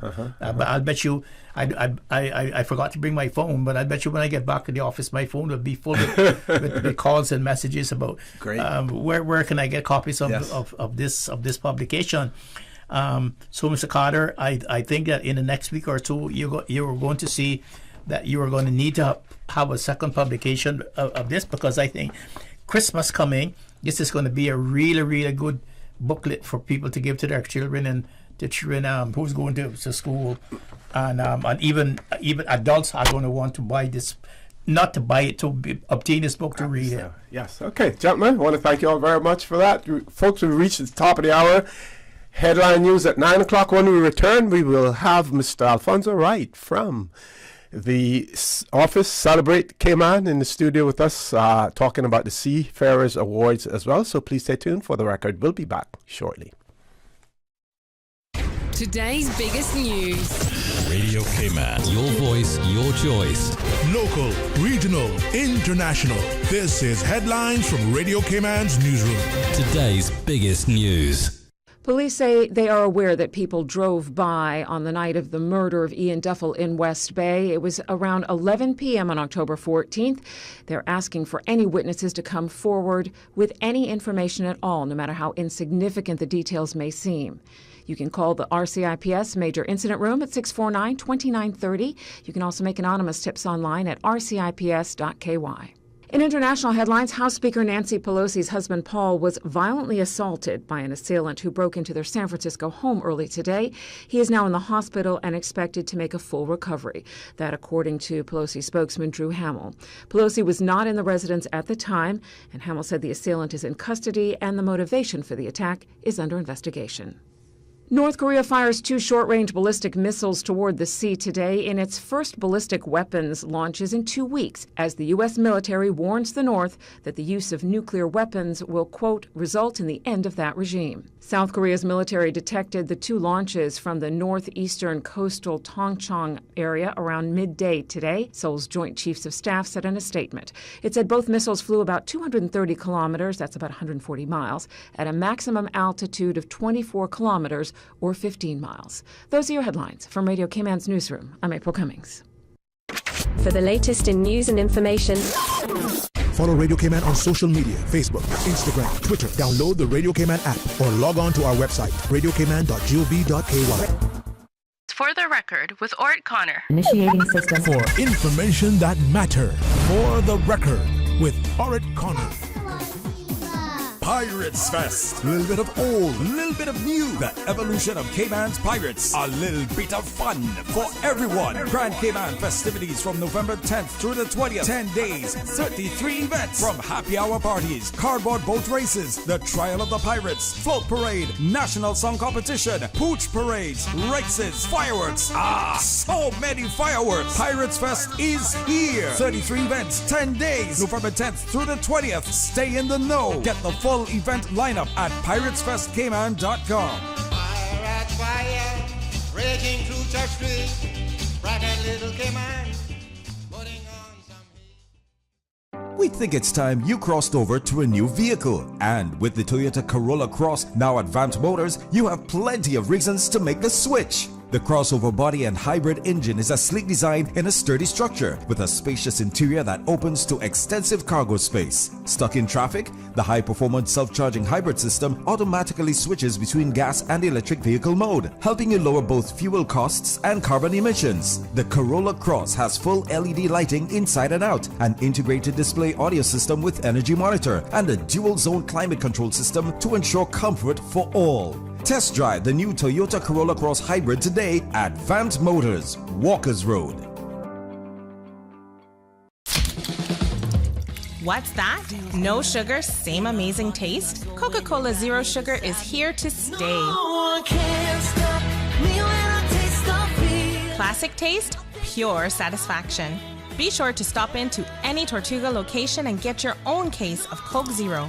Or grab an ice cold one straight from the cooler. Brought to you by Tortuga Distributors Limited. Coca-Cola, taste the feeling, K-Man. West Bay, home to Barkas National Park, the touristy flair, a family community, a political powerhouse. From sports enthusiasts to car aficionados, affection for silver thatch roof. No matter how far you may venture, West Bay will always be where the heart is. Home will always be in West Bay. West Bay Pharmacy, caring for your home and your family. West Bay Pharmacy in Centennial Towers. Convenient, quality care is just around the corner. For the record, with Orrett Connor. Initiating system. For information that matter. For the record, with Orrett Connor. Continues right now on Radio K-Man. Good morning and welcome back to For the Record. We hope and we trust that people are wearing their pink today, right, Miss Susan? Breast cancer awareness. I'm not wearing anything pink, but I have my, and it's a dress down day today, but I have, my pink marker there. I had a pink shirt and I looked in the closet, couldn't find it. There was a time when, men wearing pink, it wasn't, all that popular, but that has changed. That whole concept has changed. But now it is my pleasure to have in the studio with me, no stranger here, Mr. Alfonso Wright. We're talking about celebrating our seafaring heritage and the district celebrations. Mr. Alfonso, good morning. Welcome back to For the Record. Good morning, O.C., and a pleasure to be here. It's that time again. As you will recall, 2020. In 2020, at 2020 National Heroes Day celebrations, it was announced that 2021 would be the year of the seafarer, the year of celebrating our seafaring heritage. So, a nomination process was put in place for people to nominate people in different categories. To be recognized on National Heroes Day. We also were dealing with the kind of in the middle of COVID at the time, and numbers were restricted. So what happened was on around the National Heroes Day celebrations, there were three breakout events that happened in three different events, one in Cairnbrack and two here in Grand Cayman, where we actually recognized the early pioneers. These are the people who would have done the Miskita Keys in the early 20s, 30s, 40s, up around there, and those who had achieved high levels of service, captains, chief engineers, and so on. And there were some 356 individuals that were recognized during that period. The balance of the seafarers, regardless of their rank or the time served, are just as important. Because I keep telling people that while an individual may not have had a long seafaring career or even a distinguished one where they rose to great heights, it is the collective contribution to this country that is important. You know how we say it, one cocoa full basket. Yes. And, so we nevertheless want to recognize every single seafarer who was out there. And we understand that that will take time to get all those records and stuff in place. So at the end of that period, there were a lot of seafarers. There were some, basically 1,200 names or so that we had at the time that the 356 were recognized. But we knew that that was nowhere near the others. Of course, that's not what stopped us at that point, because we also understood that we wouldn't get everybody in one or two or even three, events at this, and this is going to be an ongoing process. But because of the COVID numbers, OC, we set dates probably 3 or 4 times and had to either cancel or move them along, because we just could not encourage, or government could not organize events that was going to bring the bulk of our elderly population into one place and expose them to COVID. So we had to keep moving that along. In the meantime, we tried our best to keep updating the registry to encourage people to continue to register people. And our efforts now, because we went at this from quite a few different fronts, we had those that came in from nominations. We had the registry who we picked up quite a few names there as well. We had names coming from the Seafarers Association. We were able to use the Southwell books, the book that was done by Miss Consuelo. Southwell Years? Southwell Years, yeah. That had quite a few names in there that wasn't on the list. And recently, I need to thank the Miss Gwen Bush family. Through them, the archives were able to let us have the names only from some of the books that she recorded names in. Tons of information, I understand, are in there, but we could only, at this time, we could only get access to the actual names, and that is all we need, for our records. So there's quite a few more that's been in there. Miss Gwen had books dating from 1957 to 1983, and there were some 4,117 entries made in their names, that was over that period of time. A lot of them are duplicate or repeat names, because how she recorded it was when people went out. So people would have gone out multiple times over that 26-year period, and records from other government entities as well. So at the moment, OC, we are up to about 3,000 names, which includes that 356 that was awarded, and it's growing. So that's just to say that although we could have stopped at the end of that nomination period, or the first date that we had set for the registry, and not gone on anymore, but see how much more we have, how much more names we now have because we continued the process.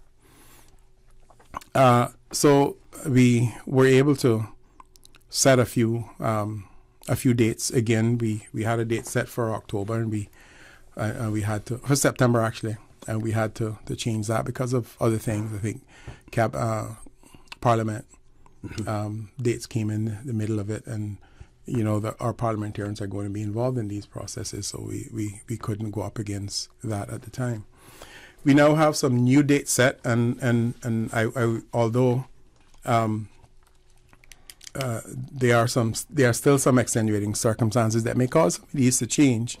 We are looking at starting from November 15th for a district. We're doing these all by district events, by the way, because we still, it would take us a whole day, Orrett, to award, we believe, in excess of 2,500 people to be able to do those in one day. It would not happen. So we have to break them down in districts, and currently we have East End set for November 15th, North Side for November 16th, Cayman-Brac and Little Cayman set for November 18th, and Bordentown for November 22nd, West Bay November 23rd, and Georgetown for November 29th. We are working on sorting out the locations for these events. But we are looking at doing them like late afternoon kind of thing, because we would like to get again, we're mindful of our elderly population. Get them out in the early afternoon and getting them back home before it's too late in the night is what we're working towards. But can you repeat those dates again?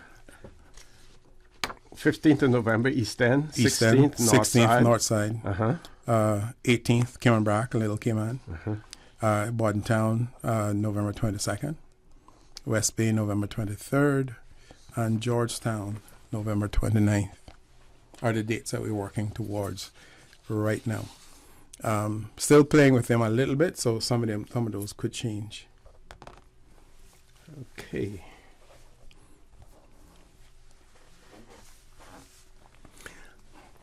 All right. Also, today we've had a 3-week campaign now where we've asked people to go back to the registry. Those who did not make it on there to encourage them to do so.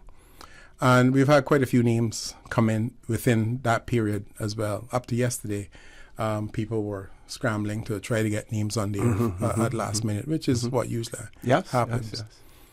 But what I want to say to people is that if you don't make it by a deadline that has been set for the Seafarers Registry and dates that have been set to recognize people, don't worry. I don't want to say that to encourage people to not get it done, to keep putting it off. But this is going to be a continuous effort because there's just too many names out there that haven't come to light yet. And the view that the government has taken on this is that while we first did this through a nomination process, we are now saying whether they're nominated or not, but if anyone has knowledge that these people did go to sea, we still want to record them. And if I get the information and I can verify that that person was a seaman, then I have the authority to put it on the list. If you understand what I'm saying. We're not just waiting for people to nominate, but we have to verify, but we can go ahead and add them to the list is what we're doing now. So if you know of someone that you may not have their date of birth, their date of death, the ships they sailed on, their rank that they sailed on, contact us. Send that in by email to us at celebratecayman.gov.ky, and we will get it into the registry. Once it's into the registry, OC, and let's say it's an uncle of yours, but you can't remember these details because after he sailed, he left and went to New York or somewhere to live, so you don't have all the information. Get his name in the registry, and at some point later on, you can go into the registry when you are someone that's got that information and add that information. Right. So that's how we're looking at that right now. Okay. You spoke about Miss Gwen Bush's family and getting some of the documentation from them. There used to be the telegrams that would come in, and sometimes those would have the list of names as well. Now, I would venture to say, and I could be wrong, or my question would be whether or not those documents would have been stored at the government house and had been destroyed in the fire as well. Because in addition to, whatever notations that the late Miss Gwen Bush would have made, those telegrams would have really been a treasure trove in terms of the information, because there were times when you had chief mates, you had captains who were looking for particular individuals because they had sailed with them before. They may have come home for a vacation, and they would have asked for them to return to the vessels as well. Any idea where those old telegrams would be? And quick answer is no, but you give me an idea, so that's a source that I will investigate now. Yeah. And this is how it happens. People come to you with things that you had no knowledge of, and they say, well, what about this, what about that? And that is how we've been going about with this. I'll also tell you this. Miss Jen Dixon, Alicia Dixon, we all call her Jen, sent me a treasure trove of information within the last 2 weeks. Wow. She was online searching for her relatives who would have gone to sea. And she came across a ton of information of a lot of it was landing cards for Caymanian sailors who landed in Brazil to catch ships. And the landing cards are there with their date of birth, their name of their parents, the date that they joined the ship, the name of the ship, and a photo. Wow. I gotta show it to you. It's amazing. Additionally, she also found a list of manifests with the names of the seamen on the ship, the country they came from, the position they sailed at, date of birth, and so on. So you'll get you'll have a manifest with maybe 30 names on there, and there may only be 2 from Cayman. So incidentally, it was most of this was they even had the district they came from. Wow. It would say North Side or Bordentown or Cayman Brac or Little Cayman. That's amazing. That's amazing. And then she also uncovered a lot of passenger lists of boats that would have been going between here and other places. And sometimes there were men on those ships going to catch a ship. They were sailing out of here on a passenger boat going to catch a ship. But on the manifest, it said what their professions were. So that's another source, if you get what I'm saying. So it's things like this that are going to be continually uncovered, OC, and this registry will live forever. And if we don't catch people now, it is the intention of the government to continue to recognize our seamen. So while we will have an award or recognition ceremony in November of this year, I truly will say to you that come next year, there may well be another set of awards to be handed out when we add to the list. Yes, okay. We're going to take a commercial break, folks. When we return, the conversation with the chairperson of Celebrate Cayman, Mr. Alfonso Wright, talking about the seafarers' heritage, the district celebration, the recognition of our seafarers here in the Cayman Islands, and what will take place, what you can do to still ensure that any family member or person that you may know who was a seafarer, for their name to be included on those lists as well. Please stay tuned for the record. We'll be back shortly. J&M Money touching down again. Now you can send your US dollars at any location on island, including the BRAC. It's easy. Just walk with your US dollars. No need to convert to CI. This is another convenient service available at J&M Money. They always find a way to make it easier and hassle-free. So remember, when you need to send your money and you only have US dollars, don't ever think of what to do. Just head straight to any J&M Money location and send your money the fast, convenient, and affordable J&M Money. J&M Money, touching down again. J&M Money, ranga to la friend.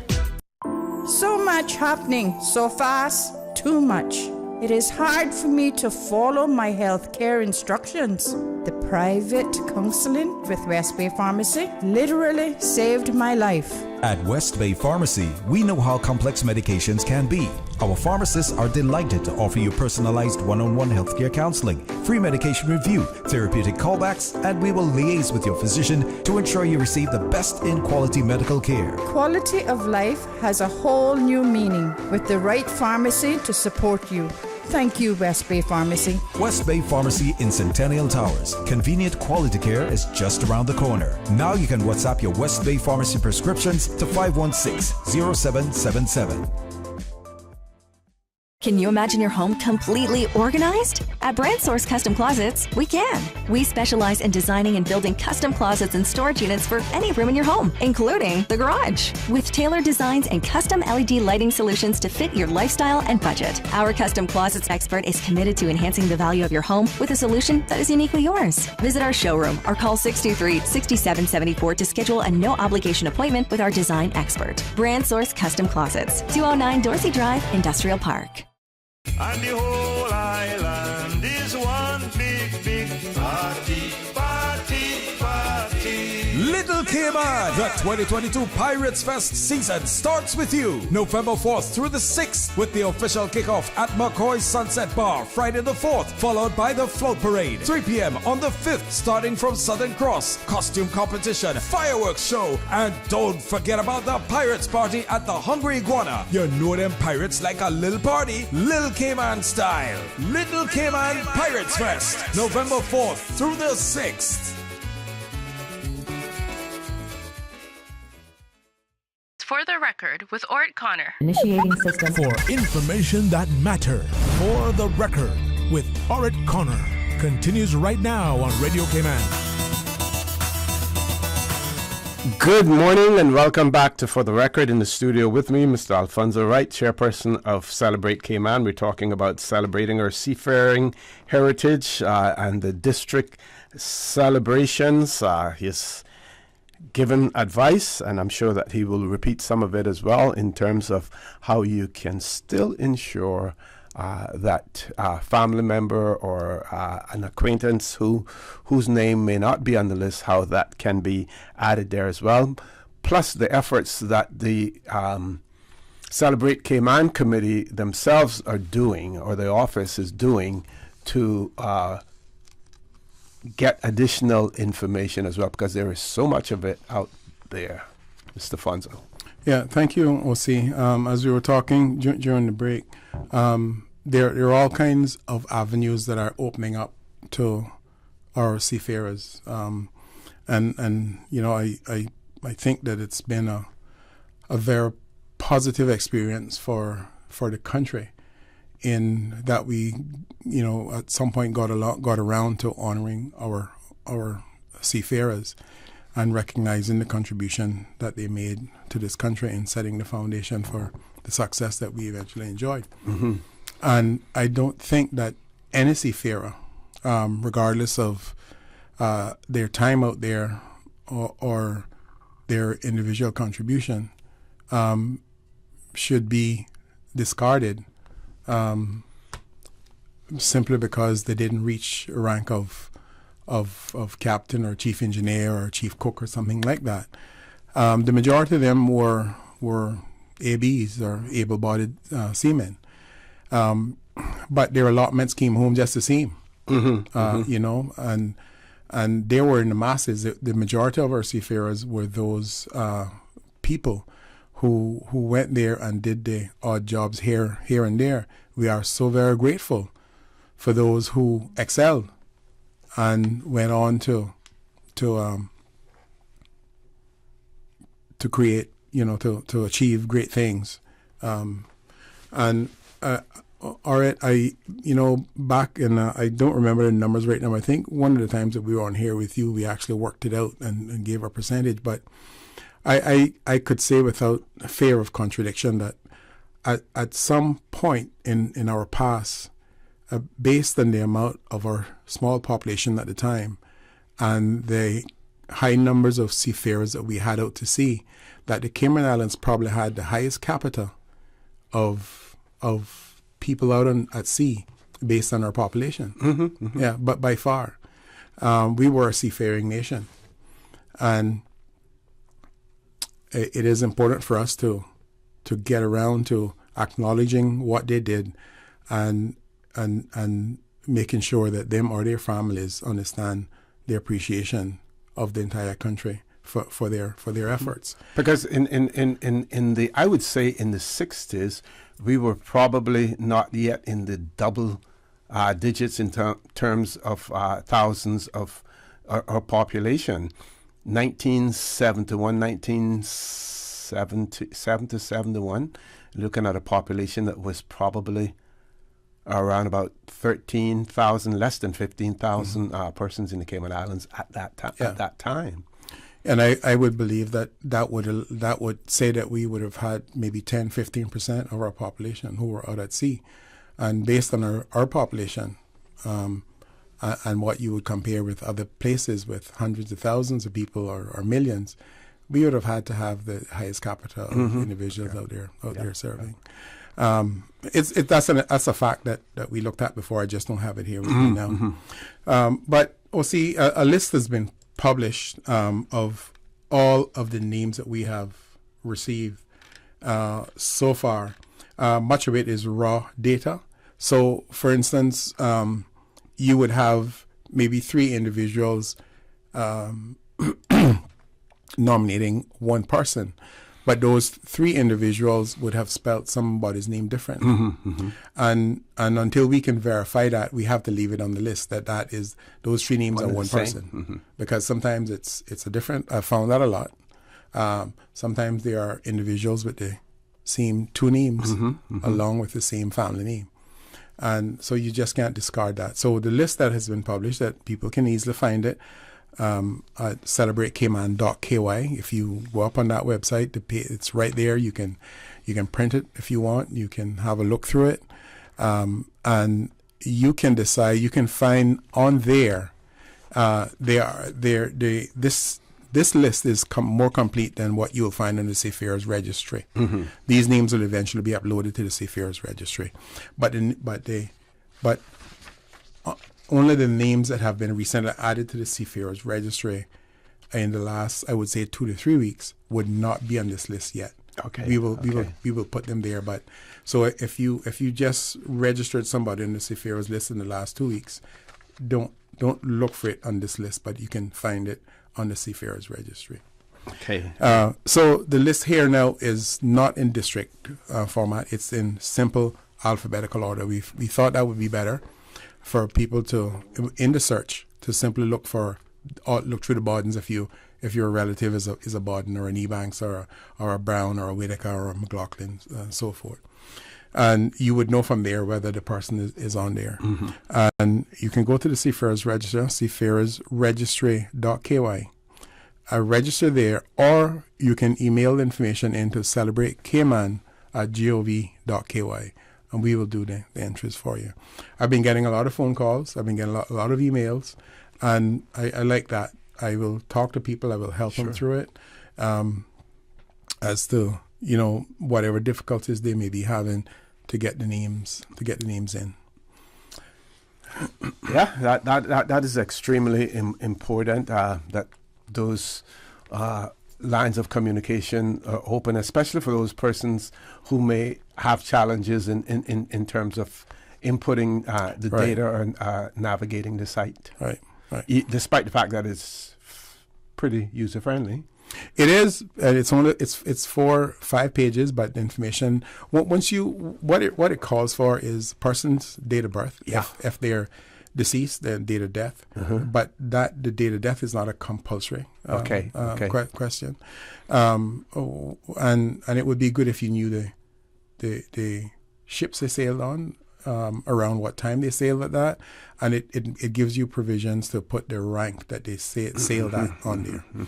The list is not inclusive of all ship names out there. So there's an odd occasion where you will go and because there's a list of names on there, but your ship might not be there.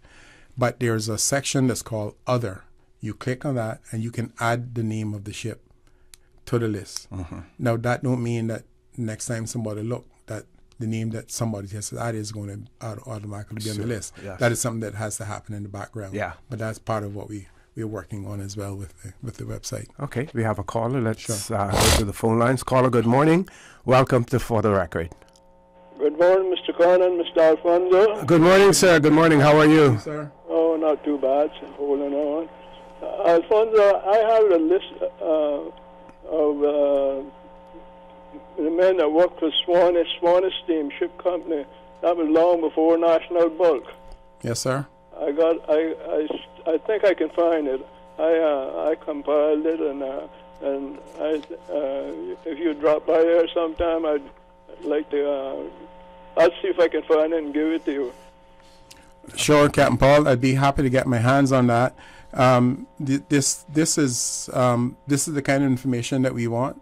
People, anybody there who have information like this, please let me know. Captain Paul is also one of the persons that I will call to verify things at time when somebody gives me a name and I don't know. I'll say I'll call Captain Paul and or go by and see him. And so we thank you for that, Cap. I owe you a visit soon now. Anyhow. Okay, anytime. Yeah, yes, sir. You're welcome. Bye-bye. Okay, Captain Paul, thanks for that information as well. Another one that is whose memory is I don't know what to say about him, but you talk about a wealth of information readily available in his head is Mr. Bernard Watler. Yes. I go and sit with him or I call him on the phone. He's so accommodating. When I have a little difficulty sorting out something or verifying who's who, Mr. Brenner is always there and can usually, if he don't have the information, he can point me in the direction where I can get it. But these people are priceless. Yes. The information that they have, and it's good to be able to tap in, to that information that they have as well. Yeah, Mr. Trevor Watland Easton is another one that has a list and good memory, and also Mr. Banks. Although he's overseas right now, spoke to him yesterday, so he's not due back for another week or so. But we've arranged to have a WhatsApp chat in a day or two when he reaches somewhere that he has good Wi-Fi, because I do need him to help me with a couple of names from the West Bay area as well. Okay, so for the benefit of our listening and viewing audience, let's go back over those district dates again, and you've pointed out that in terms of venues, that those things are still being worked out. I guess that would depend also on where something is held will depend on the number of persons that would be recognized and awarded. Huh? Yeah, that's a good point. All right. We have to. The list now is a compiled list in simple alphabetical order. And when we go through this now and clean it up and do all our deductions and stuff, because there are some duplicate names and stuff on here, or when we add more people to it, when we get the final number for a district, it's going to then determine the location and also the time, because there may be a district that only has 200 names, but there could be a district with 700 names. So where you hold that and the time that you allow. Right now we are planning on a 2-hour afternoon from 4 to 6 is our general plan. And I can tell you, I mean, there are places that we're looking at, like for East End and North Side, it would be the civic centers that we're looking at. The Aston Ruddy Center, of course, in Cameron and Little Cayman.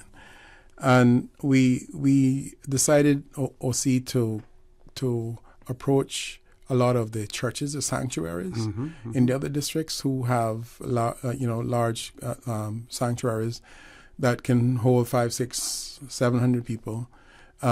Is a lot easier than setting up events where you have to use tents and so on for to have things like this. And they have been very gracious in allowing us to do that. So, for instance, the Seventh-day Adventist Church in Savannah is one of those places that have agreed to host us, and the Wesleyan Church in West Bay. Plus, parking is also important, and we're working towards a location for Georgetown, but waiting for the numbers to come through and see what that is like. But East End, right now, the date is set for November 15th, Northside November 16th, Cameron and Little Cayman November 18th, Bordentown and Savannah area would be the 22nd of November, West Bay November 23rd, and Georgetown on November 29th is what we're working towards. That list right now, excluding those who have already gotten their awards in 2021, is right around just over 2,500 names. Okay. What any arrangements will be made for transportation within the districts if it is required, if it's needed? If that's necessary, we will pull out all the stops and make sure that happens. Yeah. But sorry. Sure. No, go ahead. What we want to encourage people to do right now is to go out there, get these names in. Whether you're sure about all the particulars, don't let that stop you. But if you know that grandfather went to sea, you know his full name.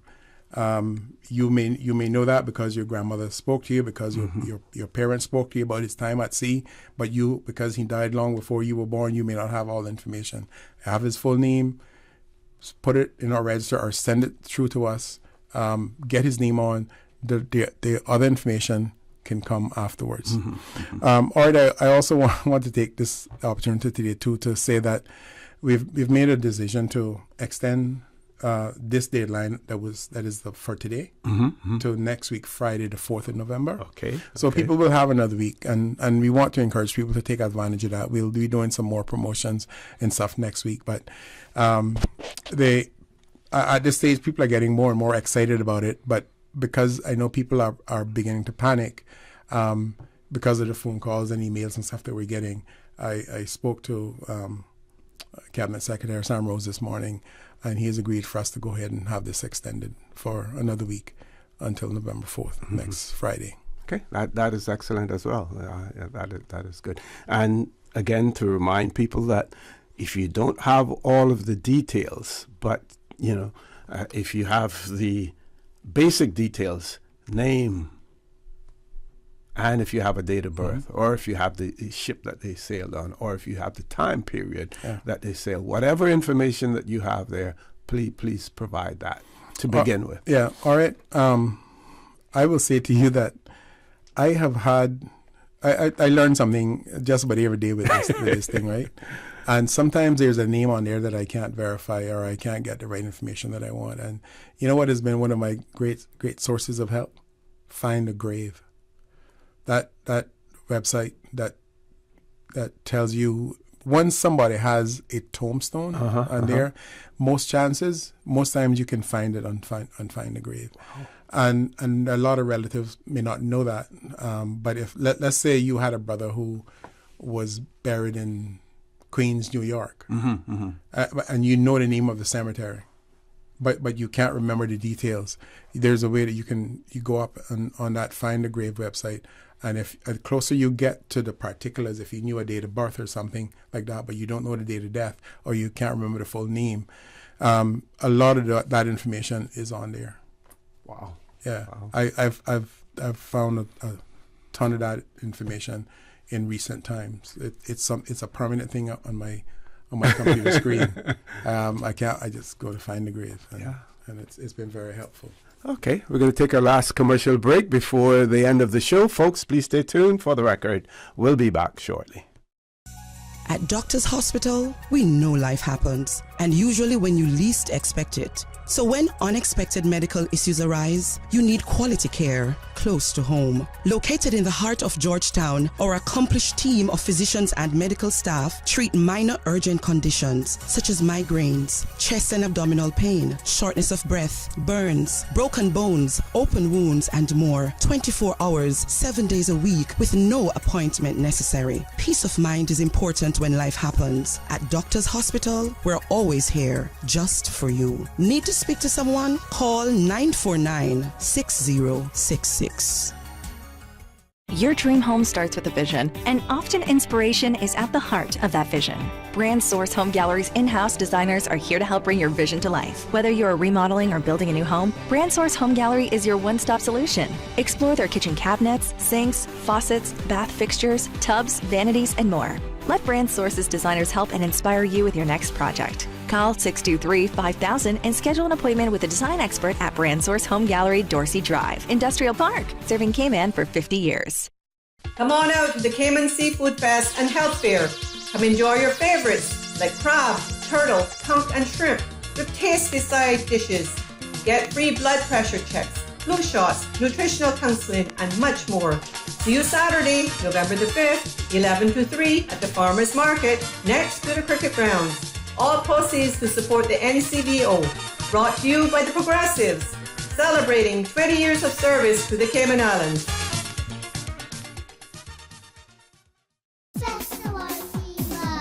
Pirates Fest. A little bit of old, a little bit of new. The evolution of Cayman's Pirates. A little bit of fun for everyone. Grand Cayman festivities from November 10th through the 20th. 10 days, 33 events. From happy hour parties, cardboard boat races, the Trial of the Pirates, float parade, national song competition, pooch parades, races, fireworks. So many fireworks. Pirates Fest is here. 33 events, 10 days, November 10th through the 20th. Stay in the know. Get the full event lineup at piratesfestcayman.com. Pirates fire, raging through Church Street, bright and little Cayman, putting on some heat. Tune in every Monday through Friday at 12 p.m. for Radio Cayman's Midday Newscast. Radio Cayman, the People's Station, your trusted official source for the latest news. The 12 p.m. news is proudly brought to you by Health City Cayman Islands. World-class healthcare within your reach. For the record, with Orrett Connor. Initiating system. For information that matters. For the record, with Orrett Connor. Continues right now on Radio Cayman. Good morning and welcome back to For the Record. We're on the last leg of the show this morning with Mr. Alfonso Wright, who's the chairperson of Celebrate Cayman. Checking my WhatsApp messages here just to make sure that we haven't missed anything, but this was in relation to a previous discussion. So we're going to hammer home some of the key points, Mr. Alfonso, that you want to point out, starting with the fact that while today was the deadline for submissions, that the Cabinet Secretary has now authorized the extension for another week. Yeah, and we're very grateful. We're very grateful for that. All right, and so the deadline will now be November 4th. Mm-hmm. And we encourage people to take advantage of that opportunity. Work this weekend, get your information in. If you can't get it through the registry, send us an email at celebratecayman@gov.ky. Most people know my number, my email, alfonso.wright@gov.ky. Send it through. We will make sure that it gets through to the registry. I also want to thank our communications unit for their assistance in helping us to spread the word and to get the list that we're talking about ready. Also, if anybody would like a copy of the list, it's available on the website at celebratecayman.ky. Celebratecayman.ky. And you can download it from there. Or if there is somebody else who don't have a printer or would like a copy of it, again, let us know and we'll facilitate that for you as well. I'll get you copies if that's going to help you. Okay, so there shouldn't be any reasons why you can't get hold of the information that you need. All right, we a lot of our seafarers are, as you would agree, are elderly people. Mm-hmm, have quite a few of them left, but they're also at that age where we're losing them on a regular basis. And we're trying to make an effort to make sure that this happens this time, so that we can, as most as possible, have them receive their recognition themselves. Yes.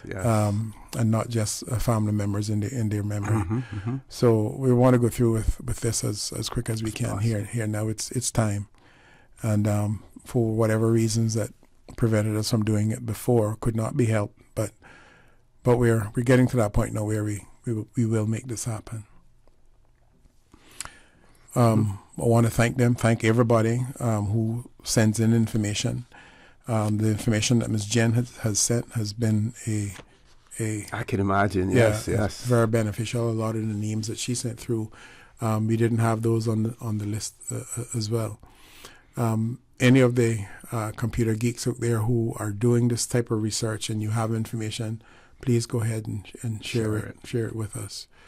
The stuff that she sent through to me, although it's in Portuguese, it's stuff that can be uploaded to the website in the future with these individuals. I do think that majority of them, majority of our seamen would have gone through Brazil at some point or the other. So there are probably still additional records out there for those. So go on to Seafarers Registry.ky. Register your loved one or even yourself if you are the person who, if you're still here and you have a good memory, you want to go ahead and do that yourself. No better person to do that than you. I know right now that there's a limit on how many ships you can add to the list, but those things can be added later. Get your information, your personal information in there, so you're part of the list. Excellent. And you spoke about the fact that the list that is there now, it is just one generic list. Yeah, it's in alphabetical order. The intention at some point in time is to, once everything is finalized, to break it down by district. Right. Once the deadline finishes here and we go back and do all the sifting and getting the document accurate, that we don't have any duplicate names and so on in there, we will break that back out in districts, and that list then will be publicized so people can then see again who will be recognized in the districts before the date of the event. People will be able to see that ahead of time. So that'll be more or less like an invitation to let people know that you or someone from your family should be attending these events. Okay. All right. But again, this is going to be a continuous process. As long as names continue to come in, we will make efforts to make sure that people are recognized. Okay. Anything else going on in Celebrate Cayman office? No.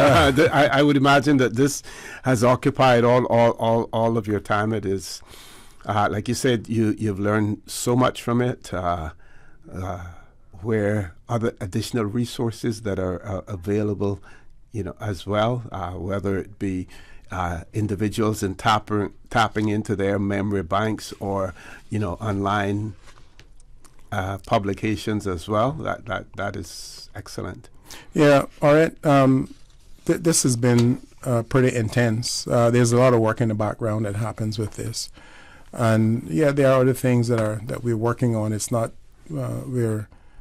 other things for future events that we continue to prepare for. One of the things that we're working on, that we've been working on for a long time, that COVID interfered with as well, I can tell you, is the names of the women who signed a petition to give women the right to vote. Is something that we also have in the pipeline, and that is nearing completion as well. And that will also be a district event. So we know that there's a list out in Hero Square with the majority of those names. We've gone through that, and there are a few changes to it. A few people, because you remember that the list was one of those that suffered in the fire in the government building. Yes. So a few names were dropped, from it because that portion of the paper was burnt. But we've done a tremendous amount of research here again, and we're able to identify a few of those names that isn't on that list out there. But they're going to be recognized within the districts as well. For the most part, the meetings surrounding these things were held at the district town halls. So we're going to recognize them at those facilities. We're going to be installing plaques at those facilities with the names of the people within that district. So it'll be district celebrations instead of one big celebration in Georgetown as usual for everyone. Incidentally, the Eastern District, there was a list for East End and another list for Gun Bay. So we're also going to recognize them separately, and that is something that should be done within the near future as well. But the emphasis right now is on the Seafarers Recognition Awards that comes up in November, and we're encouraging people to get themselves or their loved ones registered.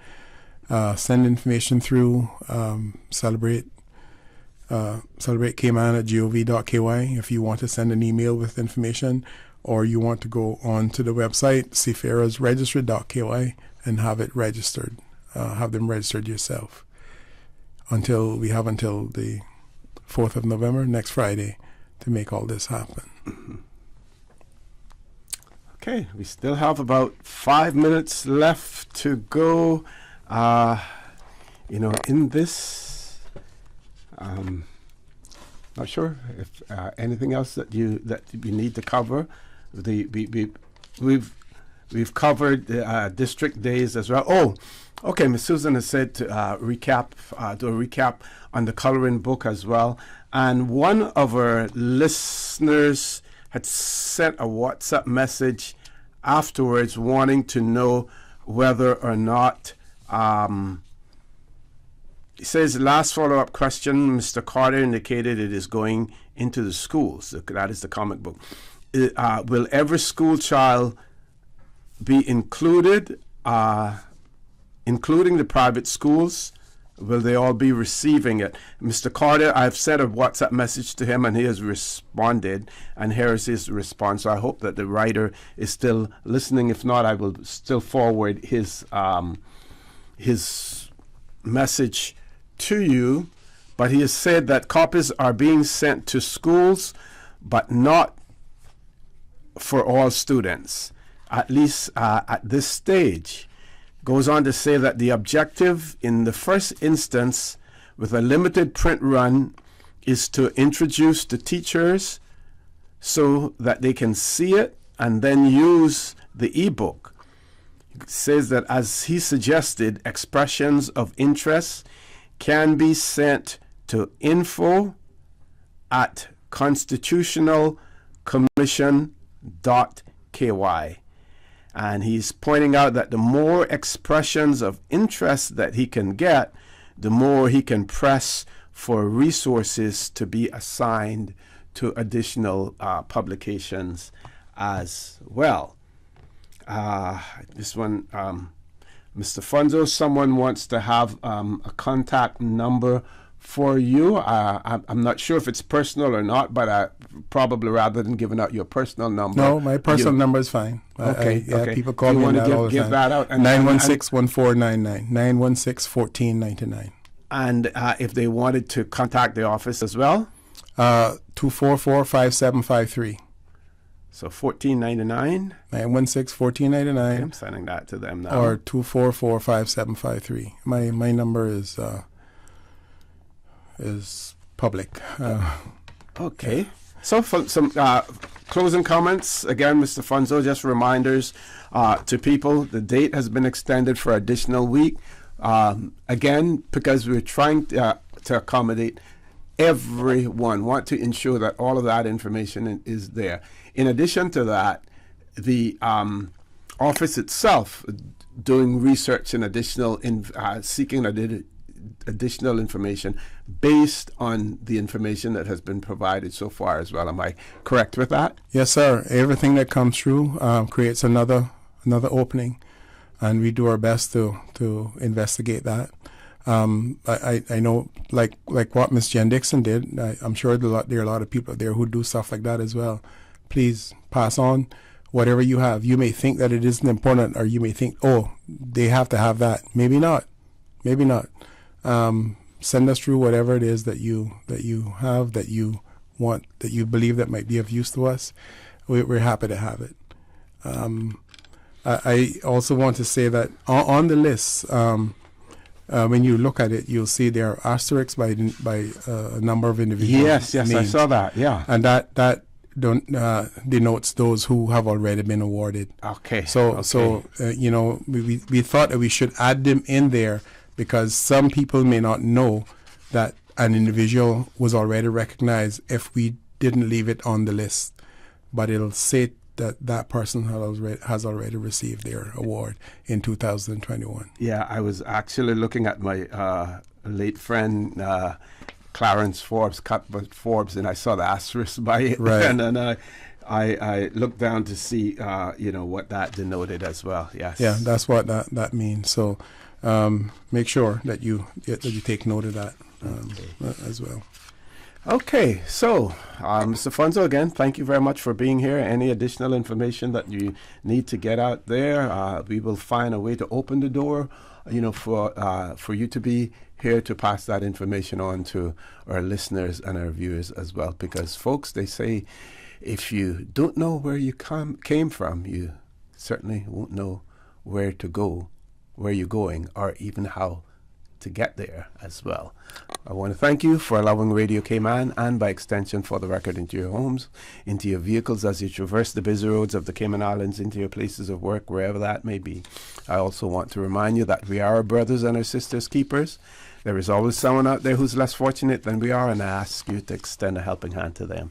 If you can't do that, then I suggest you donate to a worthy charity, because we always want to consider those who need, not necessarily those who want or even those who crave. So I say to you, have a great day. Continue to support your radio station, Radio Cayman. John Sterling, Dwayne Ebanks at 12:15 for Talk Today. And as usual, we ask the good Lord to bless these three beautiful, wonderful Cayman Islands.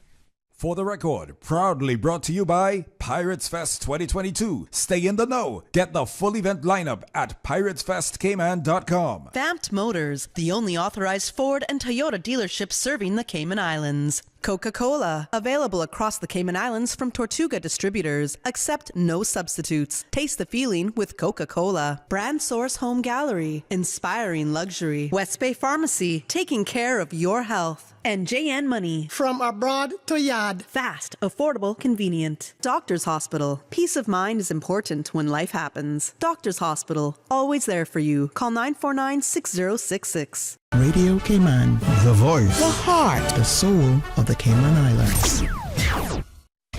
Today's biggest news. Radio Cayman.